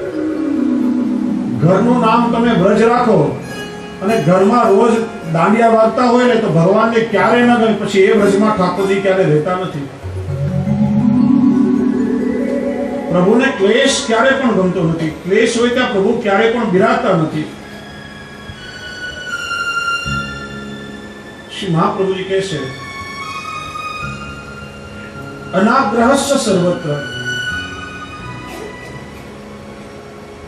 લૌકિકમાં કોઈ પણ જવાબદારીઓ આવી પડે તો જવાબદારીના એક ભાગ રૂપે કરો, પણ ઠાકોરજીની સેવા છોડીને બીજી બધી લૌકિક વસ્તુઓનો વધારે પડતો આગ્રહ ના રાખો. એનું નામ છે અનાગ્રહ. એનું કારણ છે કે લૌકિકમાં દરેક વ્યક્તિઓને આપણી પાસેથી કઈ ને કઈ અપેક્ષાઓ તો રહેતી જ હોય છે. પિતા વિચારે કે દીકરો મોટો થાય, મારી વેપારની બધી જવાબદારી સંભાળે, એ વેપાર ધંધો સંભાળે તો હું પછી શાંતિથી ઘરે બેસીને આરામથી જીવું. દીકરો વિચારે કે બાપા ક્યારે જલ્દી ખુરશી ખાલી કરે છે. સાસુમાં વિચારે કે વહુ પરણીને આવે ને ઘરની જવાબદારી સંભાળે એટલે મને પછી નિરાંત. વહુ વિચારે કે સાસુમાં ચાવીનો જોડો મને ક્યારે જલ્દી આપે છે. દરેક વ્યક્તિને એકબીજા પાસે કઈ ને કઈ અપેક્ષાઓ રહેતી હોય છે. અને જ્યારે લૌકિકમાં એકબીજા તરફથી આપણી અપેક્ષાઓ પૂરી થતી નથી ને ત્યારે એ ક્લેશનું કારણ બને છે. એટલા માટે શ્રી મહાપ્રભુજી કહે છે કે કોઈ પણ એવો કોઈની પાસે એવો અનાગ્રહ તમે ના કરો. આ વ્યક્તિ મારું આ કામ કરી આપશે, આ વ્યક્તિ હશે તો જ આ કાર્ય થશે. ભગવદ આગ્રહ એ જ અહીંયા સૌથી મહત્વનું છે. જે કંઈ તમારાથી થઈ શકે એટલા લૌકિક કાર્યો તમે વ્યવહારની એક જવાબદારી રૂપે કરો. ઘણીવાર મનમાં વિચાર આવે કે સમાજમાં રહું છું, આ જ્ઞાતિની બધી જવાબદારી છે, આ સમાજની જવાબદારી છે, આ બધું નહીં કરું તો નહીં ચાલે, કે પછી દુરાગ્રહ થઈ જાય. જ્યારે જ્યારે જે કંઈ આપણાથી થાય ચોક્કસ જવાબદારીના એક ભાગ રૂપે કરવું પડે ત્યારે કરવું જ જોઈએ. પણ અહીંયા કહે છે કે ભક્તિ માર્ગમાં ભગવત ધર્મને જ પ્રધાનતા આપવામાં આવી છે. અને એટલા માટે નવમો વિવેક શ્રી મહાપ્રભુજી સમજાવે છે ધર્માગ્ર દર્શનો. જે પણ કાર્ય આપણે કરીએ તો એ કાર્ય કરતા પહેલા હું આ જે કામ કરવા જઈ રહ્યો છું એનાથી ધર્મ થશે કે અધર્મ થશે એ વિવેક હંમેશા વૈષ્ણવ રાખવો જોઈએ. કોઈ પણ કાર્ય કરતા પહેલા, કોઈ પ્રવૃત્તિ કરતા પહેલા એના પરિણામનો આપણે વિચાર કરવો જોઈએ કે હું આ કામ કરીશ એનું પરિણામ શું આવશે. જે કાર્ય કરવા માટે હું જઈ રહ્યો છું એ ધર્મથી વિરુદ્ધ તો નથી થઈ રહ્યું ને? મારો ધર્મ મને કાર્ય કરવાની છૂટ આપે છે કે નથી આપતો? અજાણતા પણ હું અધર્મનું આચરણ તો નથી કરી રહ્યો ને? એ વિવેક વિચારીને જો કોઈ કાર્ય કરવામાં આવે ને ત્યારે કાર્ય હંમેશા ધર્મના અનુરૂપ થાય છે અને એનાથી પછી કોઈ પણ પ્રકારના અધર્મથી આપણે બચી શકાય છે. ઘણી વખત કોઈ કાર્ય કરવા માટે આપણને જીવનમાં મોટા મોટા પ્રલોભન પણ મળતા હોય છે અને આવા બધા પ્રલોભનોથી લલચાઈ અને માણસ અધર્મ કરવા માટે પણ આમ તૈયાર થઈ જતો હોય છે. ઘણીવાર મનમાં પ્રશ્ન થતો હોય કે લોકો આજે એકબીજા પર અત્યાચાર કરે છે, આ ધર્મથી વિરોધાભાસ કાર્યો થાય એનું કારણ શું? શા માટે લોકો આવું કરતા છે? પણ એનું કારણ માનવીનું મન છે. જ્યારે એવું લાગે ને કે આ કામ કરવામાં મને બહુ મોટો ફાયદો દેખાય છે, આ કાર્ય કરીશ તો મને બહુ મોટો લાભ મળી જશે, તે પ્રલોભનોથી લલચાઈ અને માણસ અધર્મ કરવા માટે પણ પ્રેરિત બની જતો હોય છે. વૈષ્ણવે વિચારવું જોઈએ કે હું જે કાર્ય કરવા જઈ રહ્યો છું એ કામ કરવામાં કદાચ મારી વૈષ્ણવતા તો ખંડિત નહીં થઈ જાય ને? મારી વૈષ્ણવતાને તો કોઈ લાંછન નહીં લાગે ને? અને આપણી વૈષ્ણવતાને લાંછન લાગે એવું કોઈ પણ કાર્ય વૈષ્ણવે ક્યારે પણ કરવું નહીં. આપણા હિન્દુ ધર્મ શું છે અને અધર્મ શું છે? કોને અગ્રતાનો ક્રમ આપવો જોઈએ? શાસ્ત્ર સંમત જે કરવાની ક્રિયાઓ છે, આપણા ધર્મશાસ્ત્રોએ જે લાઈફસ્ટાઈલ આપણને બતાવી છે, જે ક્રિયાઓ કરવાથી આપણને આનંદ આવે, સમાજમાં બીજાનું કલ્યાણ થાય, બીજાને લાભ થાય, એને આપણે ધર્મ કહીએ છીએ. જે કરવાથી હાનિ થાય, બીજાને દુઃખ થાય, કોઈને કષ્ટ પડે તો એને આપણે અધર્મ કહીએ છીએ. શ્રી મહાપ્રભુજી આપણને અહીંયા સમજાવે છે વૈષ્ણવે ક્યારે પણ અધર્મ આચરવો નહીં, વૈદિક ધર્મનું પાલન કરવું, પણ વૈદિક ધર્મ કરતા ભગવત ધર્મને સૌથી વધારે મહત્વ. આગળ ચર્ચા કરી કે વૈદિક ધર્મનો લોપ વૈષ્ણવે કારણ વગર ના કરવો, પણ એની ઊંડાણથી સમજણ આ વિવેકમાં શ્રી મહાપ્રભુજી આપે છે. વૈદિક ધર્મનું પરિપાલન તો કરવું જોઈએ, પણ વૈદિક ધર્મ કરતા ભગવત ધર્મને અગ્રતા પ્રદાન કરવી જોઈએ, એનું મહત્વ બરાબર છે. 84 વૈષ્ણવની એક વાર્તામાં પ્રસંગ આવે છે કે સવારે ઠાકોરજીના મંદિરમાં બુહારી કરતી વખતે પેલી બુહારીની સાવરણીની દોરી તૂટી ગઈ અને બધી સળીઓ વિખેરાઈ ગઈ. ચારે બાજુ તપાસ કરી, પેલી બુહારી બાંધવા માટેની દોરી ના મળી. હવે બજારમાંથી દોરી લાવે ને પેલી બુહારી બાંધે, પછી ઠાકોરજીને જગાડે તો પ્રભુને પરિશ્રમ થાય. તો પેલો બ્રાહ્મણ વૈષ્ણવ તો પોતાની જનોઈ કાઢીને જનોઈથી પેલી બુહારી બાંધી અને ઠાકોરજીના મંદિરમાં એને બુહારી કરી. વિચારો કે જનોઈથી કોઈ દિવસ બુહારી બંધાય ખરા? ત્યાં તો વૈદિક ધર્મનું ખંડન થાય. પણ અહીંયા વૈદિક ધર્મનો લોપ એને કર્યો છે ભગવત ધર્મના આચરણ માટે, પ્રભુના સુખ માટે. હે પ્રભુના સુખ માટે, ભગવત ધર્મના આચરણ માટે વૈદિક ધર્મનો લોપ કર્યો અને એટલા માટે એને અધર્મનો બાદ અહીંયા લાગ્યો નથી. એટલે શ્રી મહાપ્રભુજી કહે છે કે ધર્મ શું છે અને અધર્મ શું છે એનો પેલા વિવેકથી આપણે વિચાર કરવો જોઈએ. ઘણીવાર અહમથી આપણે કહીએ છીએ હવે હું વૈષ્ણવ થઈ ગયો, હું આમ નહીં કરું, હું તેમ નહીં કરું. તો કારણ વગર વૈષ્ણવોએ દંભ કે અભિમાન કરવો નહીં. ભગવત સેવામાં અનુકૂળતા રહે એ જ રીતે વ્યવહારોનું આયોજન કરવું કે જેથી આપણી આજુબાજુનું બધું જ વાતાવરણ પ્રસન્ન રહે અને આપણી સેવાથી પ્રભુને પણ સુખ થાય અને પ્રભુની સેવાનો આપણને પણ આનંદ થાય. તો આ રીતે 9 પ્રકારના વિવેક શ્રી મહાપ્રભુજી આપણને 5 શ્લોકમાં બતાવ્યા. 4.5 શ્લોકમાં વિવેકનું વર્ણન કરીને અડધા શ્લોકમાં શ્રી મહાપ્રભુજી આજ્ઞા કરે છે વિવેક વયમ સમાખ્યાતો ધૈર્યમ તો વિનિરૂપ્યતે. કે છે કે 9 પ્રકારના વિવેક બતાવ્યા. હવે શ્રી મહાપ્રભુજી ધૈર્ય એટલે કે ધીરજનું નિરૂપણ કરે છે. એનું કારણ વિવેક જ્યારે આપણી અંદર આવે, વિવેક જાગે પછી સહજમાં ધૈર્ય આપણી અંદર આવે છે. વિવેક વગર ધૈર્યનું રક્ષણ થઈ શકતું નથી. ધૈર્ય પણ વૈષ્ણવ માટે એટલું જરૂરી છે અને એટલા માટે 6થા શ્લોકથી શ્રી મહાપ્રભુજી ધૈર્યનું સ્વરૂપ સમજાવે છે. અને ધૈર્યને સમજતા પહેલા થોડી ક્ષણો માટે સાથે મળીને ભાવથી આપણે પ્રભુના નામનું સંકીર્તન કરીએ, જેનાથી જે કંઈ આપણે શ્રવણ કર્યું થોડું આપણે એનું ચરવણ કરી શકીએ.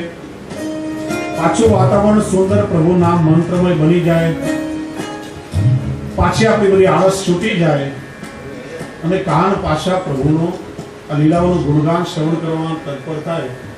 એ ભાવથી થોડી ક્ષણો માટે સાથે મળીને આપણે સંકીર્તન.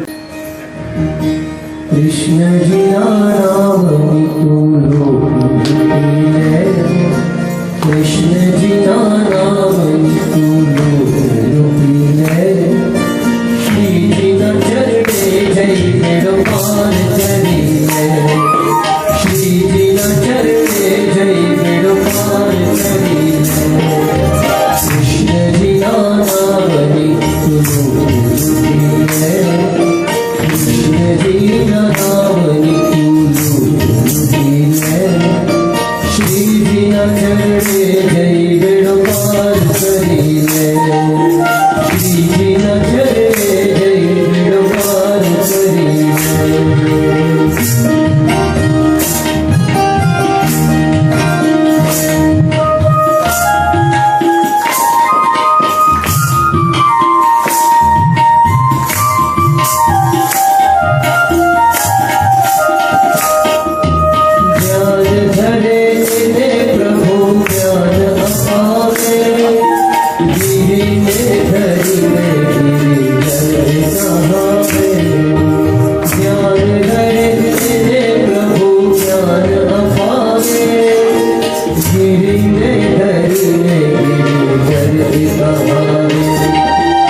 સિદ્ધકારી શ્રીજીને પ્રણામ કરીને સિદ્ધકારી શ્રીજીને પ્રણામ કરીને